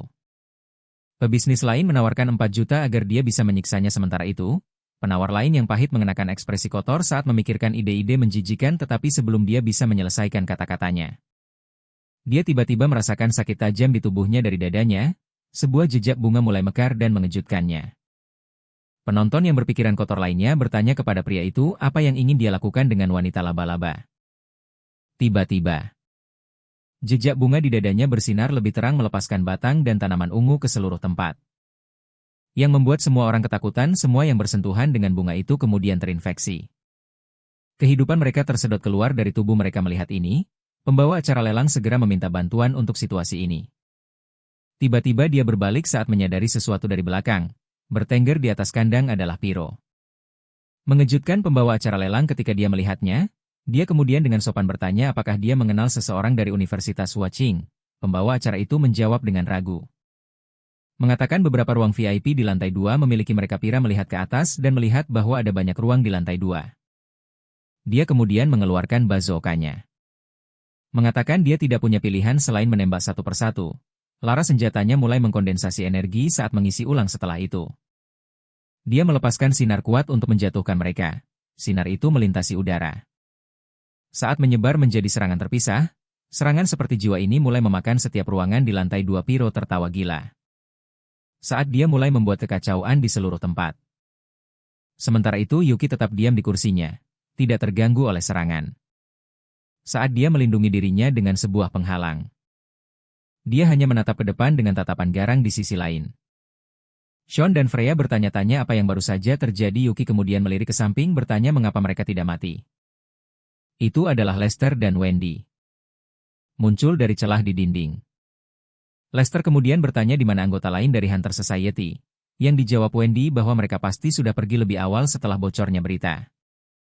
Mereka kemudian mengatakan bahwa nama Yuki sebagai pemimpin Hunter Society dapat mencegah sebagian besar siswa. Namun, itu tidak akan mampu menghentikan para pemburu sejati yang mencari sensasi. Hiro berdiri di atas kandang logam, mengekspresikan kegembiraannya untuk pertarungan yang akan datang. Saat semua orang melarikan diri, Hiro berpikir bahwa ini adalah kesempatan baik untuk menyingkirkan mereka.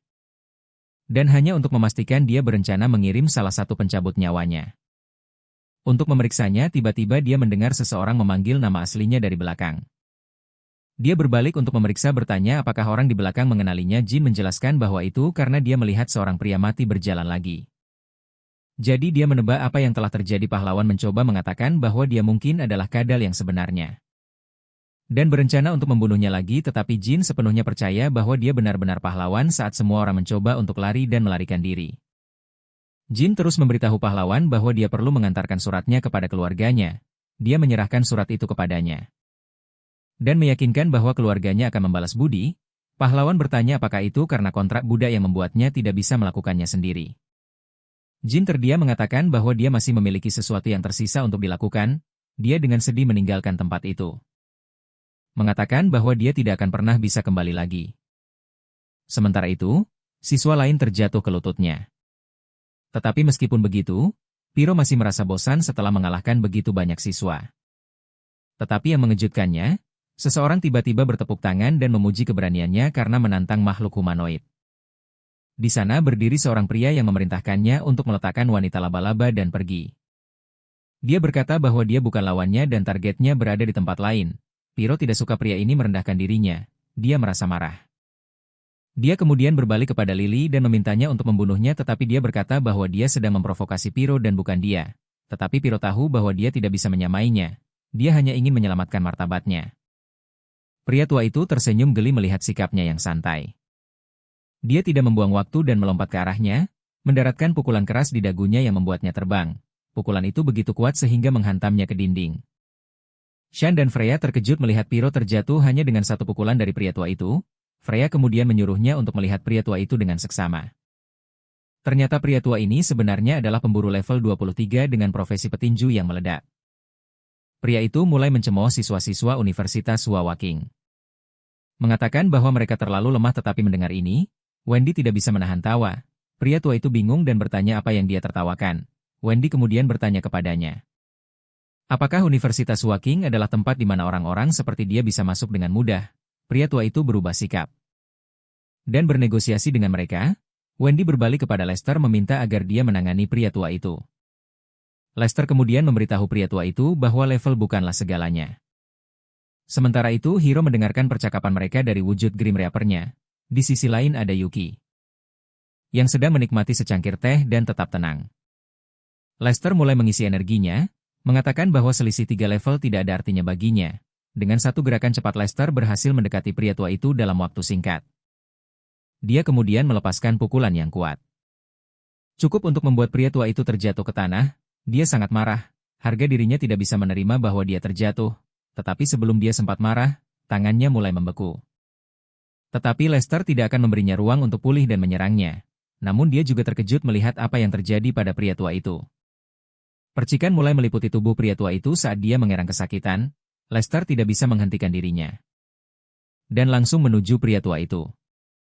Meskipun tidak ingin, ledakan yang kuat terjadi, mengeluarkan asap energi kebiruan. Wendy terkejut melihat ini dan khawatir memanggil Lester. Sementara itu, para pemburu sedang membicarakan betapa bodohnya Jin karena terjebak dalam kontrak budak. Mereka dengan santai makan barbeque sambil melanjutkan diskusi mereka. Ternyata mereka merencanakan untuk melakukan transaksi tentang gulungan emas. Mereka masih berbicara ketika tiba-tiba markas mereka dihancurkan oleh sesuatu. Keduanya menoleh dengan terkejut oleh keributan yang tiba-tiba. Ketika mereka melihat Jin berdiri di depan mereka. Pria berambut pirang itu mengenalinya. Sementara yang lainnya bertanya apakah itu musuh, si pirang kemudian memberitahu yang lainnya bahwa dia adalah orang yang tertipu dalam kontrak budak. Blondie kemudian melemparkan pisaunya dengan tali sihir ke arah Jin. Berpikir bahwa akan mudah untuk menundukkannya, pisau itu menembus dadanya. Dan dia bahkan tidak membalas, dia terjatuh berlutut saat para pria mulai mendekatinya, yang lainnya meletakkan tangannya di kepala Jin, bersiap untuk mengaktifkan kemampuan membaca pikirannya. Kepalanya kemudian diselimuti energi ungu saat kemampuan itu diaktifkan. Kenangan saat dia kehilangan rekan-rekannya terulang dalam pikirannya di sana. Juga muncul kenangan saat timnya bertemu sekelompok penjahat. Kenangan berikutnya menunjukkan bagian ketika mereka masih mencoba meninggalkan tempat itu. Dan kenangan terakhir adalah saat dia memegang 3 pil di tangannya, kemampuan membaca pikiran pria itu kemudian terputus. Saat dia menyadari sesuatu, Blondie bertanya apakah dia telah menemukan sumber kristal sihir emas. Yang dijawab oleh yang lainnya bahwa gambarnya terputus setelah dia melihat 3 pil. Tiba-tiba Jin menghilang di depannya. Dan tiba-tiba muncul di belakangnya. Dia kemudian dengan paksa menekan kepalanya ke tanah, membuat pria itu pingsan. Dia kemudian berdiri, memancarkan cahaya merah yang kuat di seluruh tubuhnya. Blondie terkejut saat melihat dan mengenali aura merah gelap yang digunakannya, tetapi sebelum dia bisa menyelesaikan kata-katanya, Jin berhasil mendekat dan bersandar lebih dekat. Dia kemudian meraih lehernya dan mengangkatnya ke udara. Dia bertanya di mana rekan-rekannya. Yang dijawab Blondie apakah dia mengambil obat terlarang. Jin yang tidak sabar menekan kepalanya ke panggangan. Blondie merasakan panas panggangan membakar wajahnya. Jin mengulangi pertanyaannya. Menanyakan di mana rekan-rekannya, Blondie tidak punya pilihan selain memberitahunya bahwa mereka semua pergi ke arena terlarang. Akhirnya mendengar informasi yang dia butuhkan. Dia memutuskan untuk menghancurkan kepala Blondie sepenuhnya. Dia kemudian melihat ke atas, tujuannya kini ditetapkan ke arena terlarang. Di atap tempat target terlihat orang-orang sedang menyiapkan ritual kebangkitan. Mereka mengeluh. Tetapi bos mereka sangat waspada terhadap seseorang dan harus menyiapkan ini. Dia mengakui bahwa mereka membunuh untuk mencuri harta. Tetapi orang itu yang dia waspadai, seolah-olah dia dilahirkan untuk membunuh. Sementara itu, Wendy terus memanggil Lester yang terjebak dalam ledakan, untuk lega. Lester menjawab dan meyakinkannya bahwa dia baik-baik saja. Dia berhasil membuat perisai untuk melindungi dirinya dari api. Wendy dengan mendesak mengeluarkan sihirnya untuk membantu Lester keluar dari tempat itu. Tetapi yang terakhir memberitahunya untuk berhenti karena benda ini menyerap kekuatan. Wendy terkejut. Ketika sihirnya ditarik darinya, dia segera melakukan apa yang dia katakan dan memutuskan kekuatannya. Dia kemudian melihat ke bawah pada sihir yang mulai menggerogoti kemampuannya, baik Shan maupun Freya terkejut dengan kemampuan seperti ini. Dan menganggapnya aneh dan menyeramkan. Saat itulah Yuki akhirnya berdiri dan memberitahu Wendy bahwa dia hanya bisa bertahan 10 menit lagi. Mereka melihatnya yang berjuang untuk mempertahankan bariernya. Untuk memblokir serangan. Mereka juga melirik wanita laba-laba yang terjebak di dalam kandang. Yuki kemudian menyatakan bahwa gadis laba-laba akan menjadi miliknya untuk diklaim yang disetujui Wendy dengan syarat bahwa dia hanya akan mengambilnya. Mereka berdua setuju dengan ketentuan tersebut. Dan Yuki mulai melakukan gerakannya. Awan energi kebiruan kemudian diciptakan di atas kabut ungu di bawah. Piro terkejut saat melihat ini. Awan kebiruan bersinar sangat terang di atas Hiro yang bersembunyi di bawah serta Lily yang tampak tidak terganggu saat dia terus duduk santai. Yuki kemudian berbicara dan meminta seseorang untuk keluar karena dia sudah ada di sana. Titae adalah burung hantu yang bersembunyi di dalam mayat dari sebelumnya. Berbicara saat dia menemukan situasi ini menarik, bahkan Lily terkejut dan bertanya kapan burung hantu itu tiba. Hiro juga terkejut. Dan bertanya jenis kemampuan apa itu. Merasa bahwa dia terlihat juga. Wendy mulai melepaskan percikan kuning. Saat dia memperhatikan keempat dari mereka, dia kemudian menggeramkan giginya saat dia mengisi keterampilannya. Dalam satu tembakan dia menembakkan beberapa panah petir ke arah musuh mayat tempat burung hantu bersembunyi terkena. Lily dengan mudah menghindari salah satu panah. Sementara Hiro terkejut bahwa dia terlihat oleh musuh. Piro hampir menghindari panah yang ditujukan langsung ke kepalanya. Dia kemudian menggunakan keterampilan apinya agar bisa mendapatkan pijakan kembali. Dia hampir akan menurunkan kewaspadaannya tetapi kemudian terkejut saat melihat panah datang ke arahnya lagi. Dia dengan putus asa berlari menjauh, tidak percaya bahwa panah tersebut memiliki kemampuan pelacakan. Di luar kampus berdirilah Hiro yang berkomentar bahwa mahasiswa yang mengawasi itu menakutkan. Setelah melihat level yang perlu dia capai, dia tahu bahwa prioritasnya adalah menjadi lebih kuat dengan cepat. Tiba-tiba dia memperhatikan sesuatu yang familiar saat dia melihat ke bawah ke tanah. Dia melihat jin berjalan-jalan di tempat itu. Memancarkan aura merah gelap, Hiro kemudian melompat turun dan memanggil jin yang tampaknya tidak mendengarnya. Dia meraih bahunya dan bertanya apa yang terjadi padanya. Tetapi tiba-tiba jin melepaskan aura merah tua yang kuat yang mendorongnya mundur. Hiro sangat terkejut menggertakkan giginya saat dia melihat keadaan aneh jin. Yang terakhir menatapnya dengan mata merah dan ekspresi marah. Hiro mengenali kekuatan anehnya. Dan bertanya apa yang terjadi dalam waktu yang begitu singkat. Tiba-tiba permata mulai bereaksi terhadap kekuatan yang dipancarkan jin. Hiro bertanya-tanya apakah itu adalah kekuatan yang bocor. Tetapi dia menyimpulkan itu bukan masalahnya. Dia mengenali bahwa kekuatan ini mirip dengan api Piro. Tetapi reaksi permata itu terlihat jauh lebih tenang. Dia hanya bisa menggenggam tinjunya saat dia melihat jin pergi dalam keadaan itu. Sementara Pira terlihat putus asa meminta Lily untuk menyelamatkannya, yang terakhir menontonnya saat dia berteriak dengan menyedihkan sementara dikejar oleh panah petir. Tiba-tiba dia merasakan aura dan menyadari bahwa formasi telah diaktifkan. Dia kemudian memanggil Wendy. Menyebutnya sebagai gadis pemanah. Dia kemudian memberitahunya untuk memberikan yang terbaik saat mereka bertemu lagi. Yang membuat Wendy yang kesal berkata bahwa dia tidak akan pernah lolos dari panahnya sejak awal. Lily tidak menjawab dan mulai berpindah melalui ruang. Panah petir yang diluncurkan oleh Wendy meleset dari sasaran. Dan Lily berhasil melarikan diri. Wendy sangat terkejut melihat bahwa panahnya gagal. Tiba-tiba Lily muncul di depan Piro yang masih dikejar oleh panah petir. Dia kemudian mendorongnya untuk mengulurkan tangannya, yang membuat Piro senang. Begitu dia menggenggam tangannya, dia menariknya keluar dari jalur panah dan mereka berhasil melarikan diri. Melihat ini, Shan dan Freya bertanya-tanya apakah Lily adalah profesional tipe ruang yang sangat langka dari tempat itu. Portal Lily muncul dan keduanya keluar. Pira mengeluh bahwa dia terlihat menyedihkan di depan musuh. Yang membuat Lily bertanya apakah dia tidak ingin diselamatkan. Piro berkata bahwa dia tidak ingin melarikan diri hanya untuk Lily memindahkan panah ke dimensi yang berbeda. Tetapi dia kemudian mengungkapkan bahwa rencana telah berubah. Mereka kemudian terkejut melihat bahwa ritual kebangkitan telah berjalan salah. Entitas dari lingkaran kebangkitan mulai membantai semua orang yang terlihat. Tiro bertanya apa yang mereka lakukan.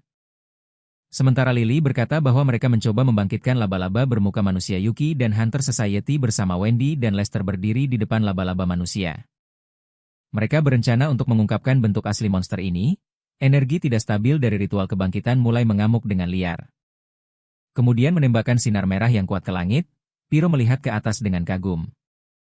Sementara Lily memberitahunya untuk berhenti karena mereka harus pergi. Sinar itu kemudian jatuh dari langit. Yang membuat Yuki melihatnya dengan terkejut. Sinar itu langsung jatuh ke arah wanita laba-laba yang berada di dalam kandang di luar tempat itu. Semua orang melihat lingkaran kebangkitan yang kuat diaktifkan di atas mereka, sementara burung hantu menguasai mayat lain dan berbicara kepada Yuki.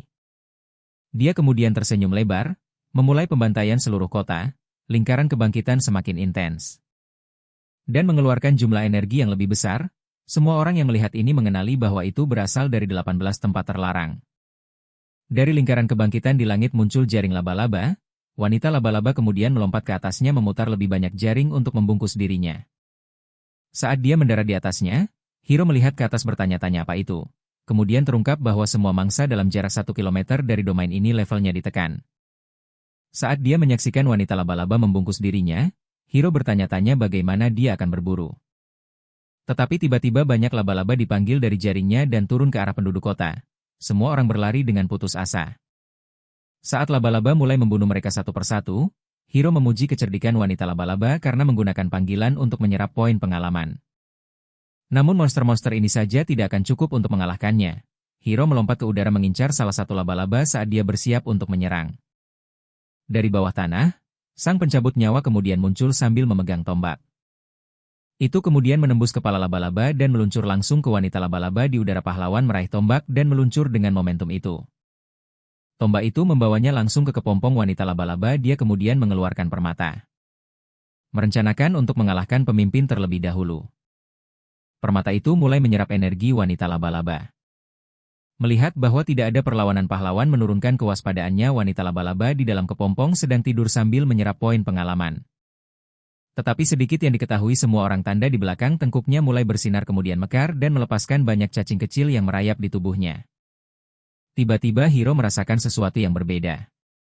Saat dia menyerap energi wanita laba-laba, dia melirik ke kepompong yang mulai berperilaku berbeda. Kepompong itu mulai melepaskan sejumlah besar energi yang mendorong pahlawan menjauh di suatu tempat di kota Eversley. Hiro terkejut bahwa wanita laba-laba adalah bagian dari rencana Owl. Dia kemudian mengungkapkan kepadanya bahwa dia tidak diberitahu dengan sengaja. Mengingat kepribadiannya, dia menambahkan bahwa jika dia tahu mereka hanya berpura-pura menyerang wanita laba-laba, dia tidak akan bertindak secara alami. Mereka kemudian memasuki sebuah bangunan dan melihat sebuah surat di atas meja. Lily mengambilnya, mengenali bahwa itu adalah pesan Owl untuk mereka. Kemudian terungkap bahwa kutukan yang dia tanam di dalam wanita laba-laba telah terpicu oleh seseorang, sementara pahlawan mendapati dirinya terbaring di tanah. Dan tertutup memar. Dia mencoba untuk bangkit mengingat bahwa ada sesuatu yang terbangun di dalam kepompong. Dan memaksanya kembali. Dia melihat ke atas bertekad untuk mengungkap apa itu. Tiba-tiba dia melihat ledakan dari jarak yang cukup jauh. Mengejutkannya ketika dia melihat Freya dan sisa siswa terlempar jauh. Ternyata Yuki baru saja melepaskan serangan kuat dari tanah. Sebuah kerangka mulai merakit dirinya. Saat dia memuji Yuki, itu tidak lain adalah Owl sendiri. Berspekulasi bahwa Yuki ingin membunuhnya, dia kemudian menyuruhnya untuk cepat dan mencoba membunuhnya sebelum wanita laba-laba tumbuh dan mencapai level 30. Owl kemudian mengusulkan sebuah saran. Yuki akan menjinakkan wanita laba-laba dan Owl akan membantai semua orang. Yuki tampaknya tidak menyukai saran itu dan mengancam untuk membunuh Owl. Yang terakhir tidak terganggu mengatakan bahwa dia tidak mengharapkan dia bertindak seperti ini. Dia kemudian mengeluarkan energi yang menakutkan dan luar biasa saat dia mengatakan bahwa Yuki telah mengecewakannya. Tetapi dengan satu gerakan cepat Yuki berhasil menyelinap di belakang Owl. Hanya saat itu yang terakhir menyadari bahwa Yuki akan melepaskan serangan terhadapnya. Itu adalah kemenangan yang mudah bagi Yuki. Saat dia langsung menghancurkan tubuh Owl, dia kemudian dengan percaya diri menyatakan bahwa dia tidak akan pernah memilih tubuh kerangka Owl yang hancur tergeletak di tanah tidak bergerak. Tetapi itu belum menjadi akhir baginya saat energinya yang merah mulai mengkondensasi. Energi merah itu mengambil bentuk humanoid. Saat berbicara itu adalah Owl, yang menanyakan apakah dia memilih antara menderita hidup-hidup atau mati. Dengan paksa Yuki tertawa, menyatakan bahwa dia bisa dengan mudah menemukan tubuh aslinya. Mendengar ini, Owl terkejut. Yuki kemudian mengulurkan tangannya ke samping dan melepaskan energinya sebagai penguasa ruang. Yuki dapat merasakan setiap keberadaan yang bersembunyi di tempat itu. Mendengar suara burung hantu ini, berpikir kemampuannya terlalu kuat dengan bariernya yang meliputi seluruh zona terlarang. Dia dapat merasakan keberadaan semua orang yang berdiri di sana. Dan itu sudah cukup baginya untuk menghadapi burung hantu. Dia tidak membuang waktu dan mengeluarkan keterampilan pemusnahnya. Dalam sekejap semuanya mulai terurai menjadi ketiadaan. Energi kuat yang dilepaskan cukup untuk mendorong semua orang mundur. Shan terjatuh ke tanah. Menggertakkan gigi saat dia jatuh, Freya kemudian bertanya apakah Shan baik-baik saja. Sementara pahlawan berdiri di sana, tetapi setelah melihat pahlawan Shan sangat marah, dia segera menyerang pahlawan. Membawa dendam dari sebelumnya, tetapi serangannya dengan mudah diblokir oleh sang pencabut nyawa. Mengejutkan Shan saat melihatnya, sang pencabut nyawa cukup kuat untuk mendorongnya menjauh dan mengirimnya terbang. Shan sangat terkejut. Saat dia melihat Hiro dan panggilannya, dia tidak bisa percaya bahwa Hiro lebih berbakat darinya mampu tumbuh secepat ini. Freya kemudian menyuruhnya untuk berhenti bermain-main. Dia berkata bahwa ini bukan waktu untuk itu tanpa mengetahui bahwa seekor laba-laba sedang mengawasinya. Untungnya, Hiro cukup cepat untuk menyelamatkannya dari bahaya, menyadari keadaan laba-laba yang semakin liar. Mereka tahu bahwa induk laba-laba segera akan keluar, tetapi Freya tidak bisa meninggalkan dan mengorbankan binatang emas ungu.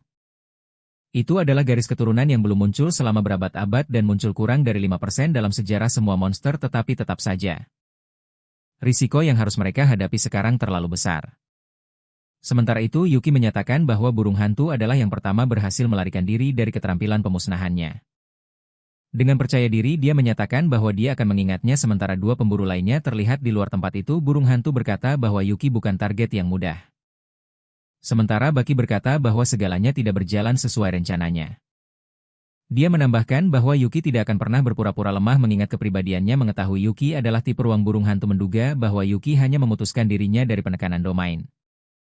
Dia kemudian menyadari bahwa dia tidak bisa mengisolasi ruang, yang merupakan kelemahannya.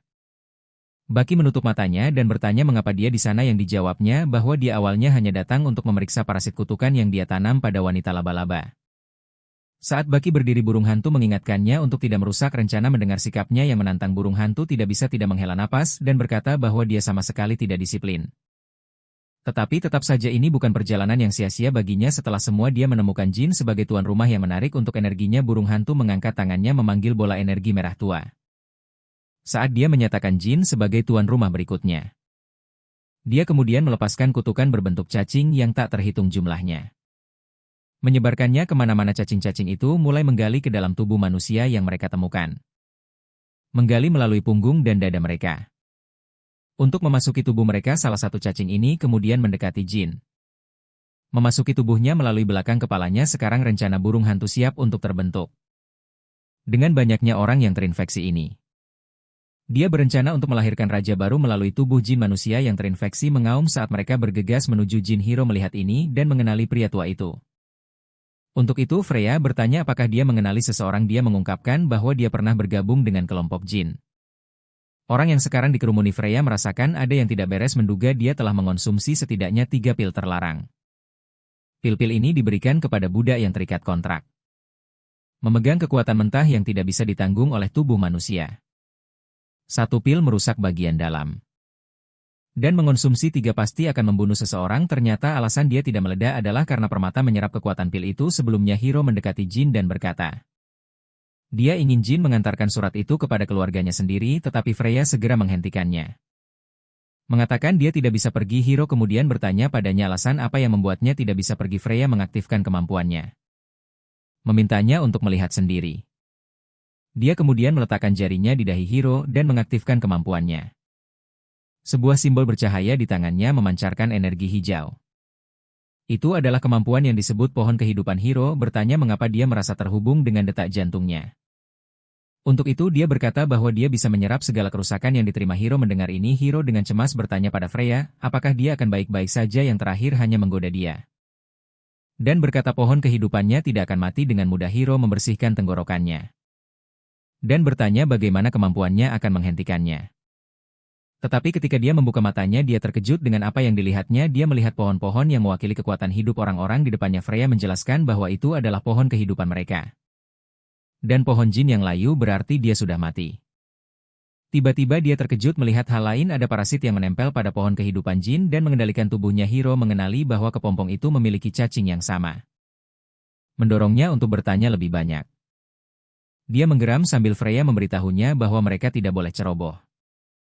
Tetapi melihat keadaan terganggunya, dia memberitahunya bahwa ini bukan dirinya. Sementara 2 pemburu terlihat melayang di atas kota sambil menunggangi makhluk bersayap. Mereka sedang mempertimbangkan untuk memberitahu Yuki untuk mundur, tetapi di sisi positif ini berarti makhluk emas ungu akan menjadi milik masyarakat. Pemburu mereka Shan meraih tangan Freya. Dan bertanya siapa yang menghubungkan pohon kehidupan mereka dengannya, yang terakhir menarik kembali lengannya dan meyakinkannya bahwa dia masih bisa mengikat Yuki juga, tetapi mengetahui bahwa dia hanya bisa mengikat 2 orang. Shan tahu bahwa dia harus dikeluarkan. Dia kemudian dengan marah berbalik kepada Hiro. Yang menjawab dengan sikap acuh tak acuh ini sangat membuatnya marah dan dia melepaskan energi yang kuat yang ditujukan untuk membunuh Hiro. Melihat keterampilan level 16-nya, Hiro mempersiapkan diri untuk konfrontasi. Tetapi tiba-tiba ruang di sekitar Shan terputus mengejutkan mereka. Hal yang sama juga berlaku untuk Freya yang juga terkejut. 2 di antara mereka kemudian dipindahkan dari pahlawan. Di belakangnya kemudian muncul Yuki, yang memindahkan Shan dan Freya di sampingnya. Pahlawan segera bersiap untuk menyerang Yuki. Tetapi yang terakhir dengan mudah mengaktifkan kemampuannya untuk melawan sebelum pahlawan bisa melakukan apapun. Dia terjebak di dalam ruang yang diciptakan oleh Yuki. Dengan sekali gerakan tangannya dia berhasil meningkatkan gravitasi di dalamnya. Dan membuat pahlawan terjatuh berlutut. Dia hampir tidak bisa bernapas saat menggertakkan giginya menahan rasa sakit, tetapi kemudian simbol pohon kehidupan di tangannya mulai bersinar. Saat itulah Yuki menyadari bahwa Freya adalah orang yang menderita akibat kerusakan yang dia timbulkan. Yuki terdiam sejenak saat dia menatapnya kemudian bertanya apakah dia benar-benar memberinya pohon kehidupannya. Dia kemudian mencemooh. Mengejutkan semua orang saat dia melepaskan kemampuannya. Shan mengeluh bahwa Yuki membiarkannya pergi dengan mudah sementara Hiro mengira dia adalah monster. Shan kemudian bergegas untuk memeriksa Freya yang batuk akibat kerusakan yang dia terima. Yuki kemudian mendekati mereka. Mengejutkan keduanya, dia kemudian mengeluarkan pil merah memerintahkan Freya untuk meminumnya. Shan terkejut bertanya dari mana dia mendapatkan barang terlarang itu sementara Hiro bertanya-tanya apa itu. Tetapi Yuki tidak menjawab dan hanya mengatakan mereka sudah membuang terlalu banyak waktu. Shan sangat marah. Mengatakan bahwa obat itu akan menghancurkan tubuh Freya, tetapi Yuki tidak peduli dengan itu dan hanya membutuhkannya untuk menaklukkan binatang emas ungu. Meninggalkan Shan terdiam dan tidak bisa membalas, Yuki kemudian melanjutkan perjalanannya. Mengancam untuk menangani Shan terlebih dahulu. Jika dia terus mengganggu sementara Hiro bertanya-tanya mengapa Yuki sama sekali tidak terpengaruh oleh penekanan domain perburuan. Dia kemudian berbicara dengan nada provokatif mengatakan Yuki hanya mengintimidasi yang lemah, yang terakhir menoleh seolah terpengaruh oleh apa yang baru saja dia katakan. Tetapi kemudian Freya tiba-tiba menggenggam tangannya. Dia memberitahunya bahwa tidak banyak waktu tersisa. Dan menawarkan untuk mengambil obat itu. Dia berterima kasih kepada pahlawan karena telah berbicara untuknya, tetapi ini adalah kesepakatannya dengan dia. Hiro terdiam mendengar kata-katanya. Dia menelan obat itu saat Yuki mulai menciptakan ruang spasial di sekitar mereka. Mereka kemudian langsung menuju melalui kepompong induk laba-laba.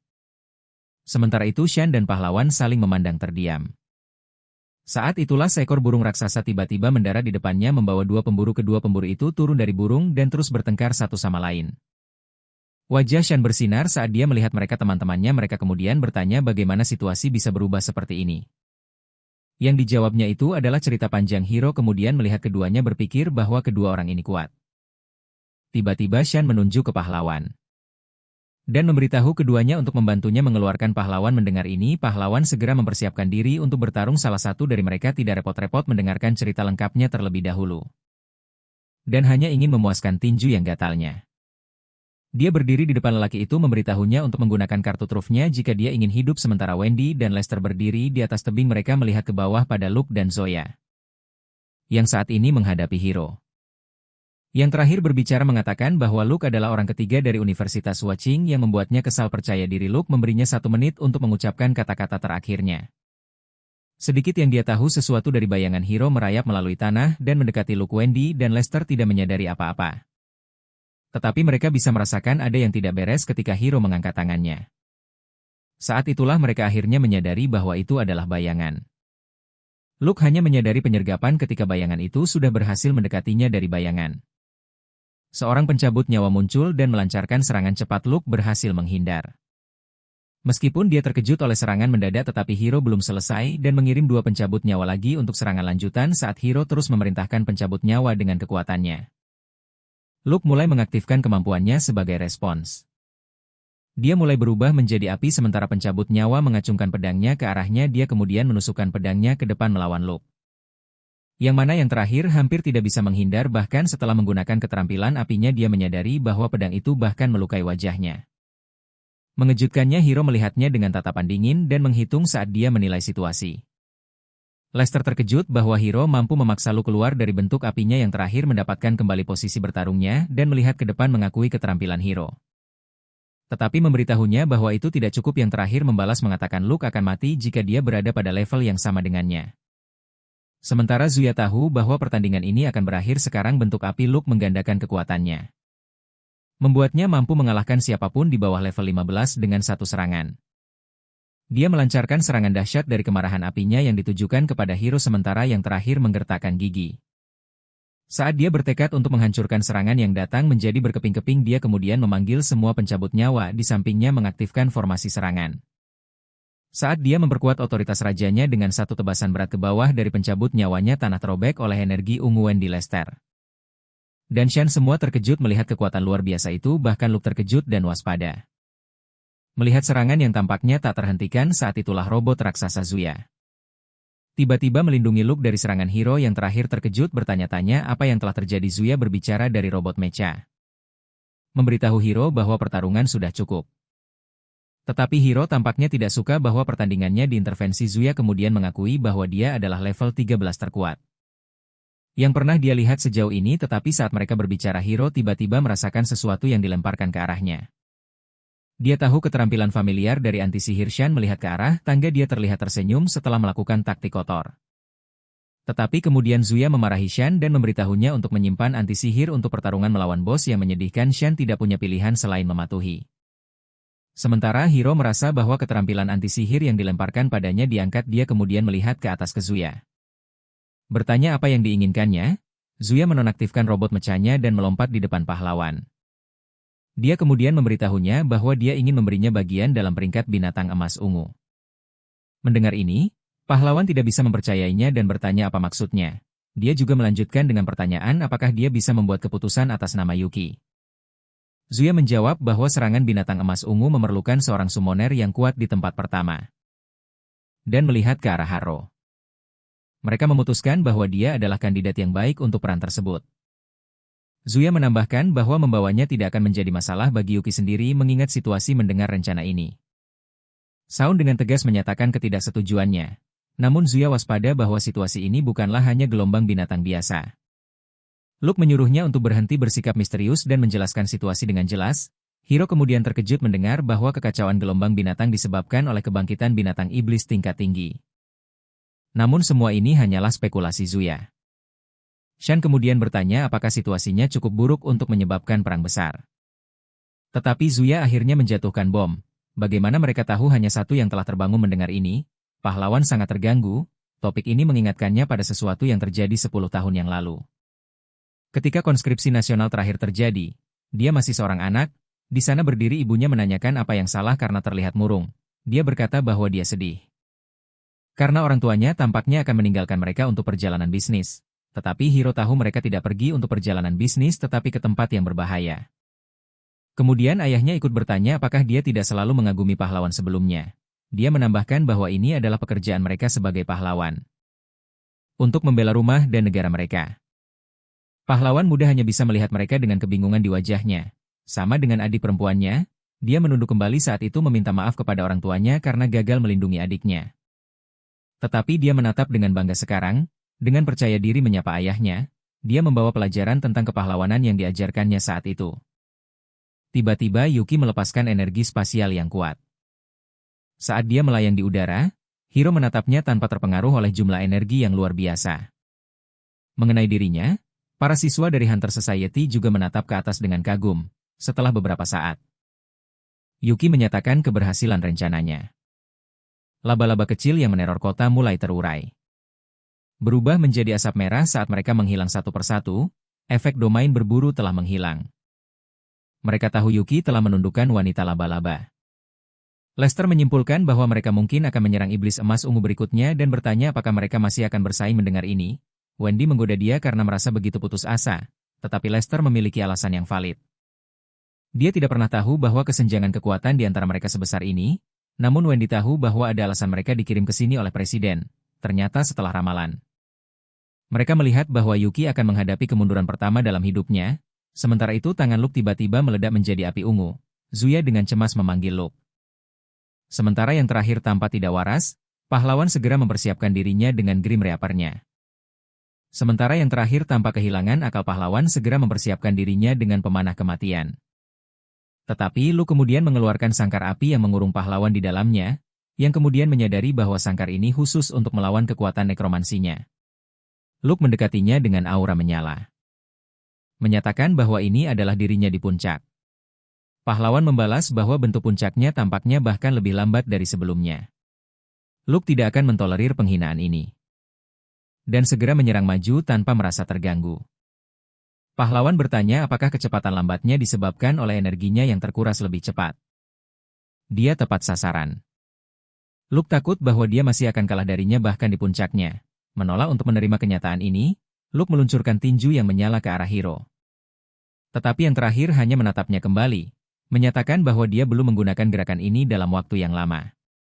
Hiro menatapnya dengan tatapan serius, melepaskan jumlah kebencian yang intens. Di sisi penerima, Luke membeku dan terkejut. Dia terhenti di tempatnya dan jatuh ke tanah sambil bergetar ketakutan. Dia menggertakkan gigi dan menatap ke atas hanya untuk melihat seorang pencabut nyawa tepat di depannya mengacungkan sabit ke arahnya. Dia mulai berkeringat saat sabit itu meluncur ke arahnya. Untung baginya, robot mecha Zuya sekali lagi berdiri di sana untuk menghentikan serangan itu. Zuya menghentikan pertarungan dan memberitahu pahlawan untuk menghemat energi mereka untuk serangan binatang emas ungu. Namun, pahlawan berkomentar bahwa seseorang tampaknya tidak ingin berhenti, merujuk pada Luke. Yang terakhir menggertakkan giginya. Memikirkan bahwa tidak ada yang pernah membuatnya merasa begitu ketakutan, dia berdiri dengan marah dan menuntut pertandingan ulang. Mengatakan bahwa dia tidak mengakui ilusi yang dia buat, tetapi Zuya menyuruhnya untuk berhenti, mengingatkannya akan beratnya situasi. Mendengar ini, dia tidak punya pilihan selain mendengarkan dan mematuhi. Dia berbalik dan menyatakan bahwa dia akan membalas dendam meskipun mungkin tidak sekarang. Setelah masalah diselesaikan, Zuya memperkenalkan dirinya dengan baik. Sementara Hiro melakukan hal yang sama, tetapi mendengar asal-usulnya. Zuya akhirnya menyadari bahwa dia adalah yang kedua terbangun yang disebutkan Freya. Mereka sekarang memahami mengapa dia begitu kuat dan bertanya apakah dia sudah menguasai kekuatan yang terbangun. Namun, Hiro sama sekali tidak mengerti tentang perubahan yang terjadi setelah kebangkitan kedua. Melihat ini, Zuya menyadari bahwa dia belum diganggu oleh faksi-faksi tersebut, tetapi dia tahu bahwa begitu dia jatuh ke tangan mereka, dia tidak akan lebih dari sekadar mesin perang seperti Yuki. Melihat suasana hati Zuya yang masam, pahlawan menyimpulkan bahwa perubahan yang dia sebutkan tidak baik. Yang terakhir hanya memberitahunya bahwa kekuatan individu yang terbangun tidak dapat diukur dengan tingkat yang sederhana. Melihat pahlawan, dia bertanya-tanya betapa menakutkannya dia setelah dia menguasai keterampilan yang terbangun. Setelah beberapa saat, Yuki akhirnya turun bersama Freya. Sementara Shan dengan cemas memanggilnya, dia kemudian mengancam akan membunuhnya jika sesuatu terjadi pada Freya, tetapi yang terakhir meyakinkannya bahwa dia baik-baik saja sekarang. Zuya mendesak pahlawan untuk bersiap. Karena mereka sekarang akan menghadapi binatang emas ungu. Sementara itu, Wendy dan Lester bertanya-tanya apa yang harus dilakukan dalam situasi ini. Di bawah mereka ada Yuki, Luke, dan Zoya yang membicarakan rencana mereka. Setelah mendengar berita tentang gelombang binatang, Yuki bingung. Zuya menjelaskan bahwa gelombang binatang yang tiba-tiba itu mencurigakan dan mereka harus meninggalkan tempat itu dalam waktu 3 hari. Dia menambahkan bahwa mereka beruntung memiliki pahlawan di sana. Dan menyarankan agar mereka membiarkannya bergabung dengan mereka, tetapi kemudian Yuki berkata tidak perlu repot-repot seperti itu saat dia mengeluarkan gulungan emas. Melihat ini, pahlawan terkejut. Freya memberitahu pahlawan bahwa ini adalah peta alam rahasia yang dia ceritakan sebelumnya. Dia menambahkan bahwa ini adalah peta lengkap untuk bos Beast Emas Ungu. Sarang sayap ungu. Yuki mulai membuka peta dengan anggun dan prosesnya mulai merobek tanah menjadi 2 celah yang semakin lebar membuka jalan menuju jurang terdalam dari jurang. Kira melihat ke bawah sementara Freya menjelaskan bahwa peta harus dibuka di koordinat tertentu. Yuki kemudian melihat padanya memberitahunya untuk masuk jika dia tidak takut mati. Tanpa ragu sedikit pun dia segera melompat ke dalam celah di tanah. Namun, semua orang khawatir bahwa ini sekarang akan membuat pintu masuk rahasia diketahui banyak orang. Zuya merenung bertanya-tanya apa yang dia coba lakukan sementara 2 siswa berdiri di depan celah dan merasakan aura monster di dalamnya. Zuya kemudian menyarankan agar mereka tidak turun membuat mereka bertanya-tanya apakah dia tahu apa yang ada di dalam sana. Tetapi dia sudah mengatakan apa yang perlu dia katakan. Sekarang kelompoknya secara bersamaan melompat bersama ke dalam jurang celah. Melihat ini, siswa lainnya yakin ada harta karun dan ingin bersaing.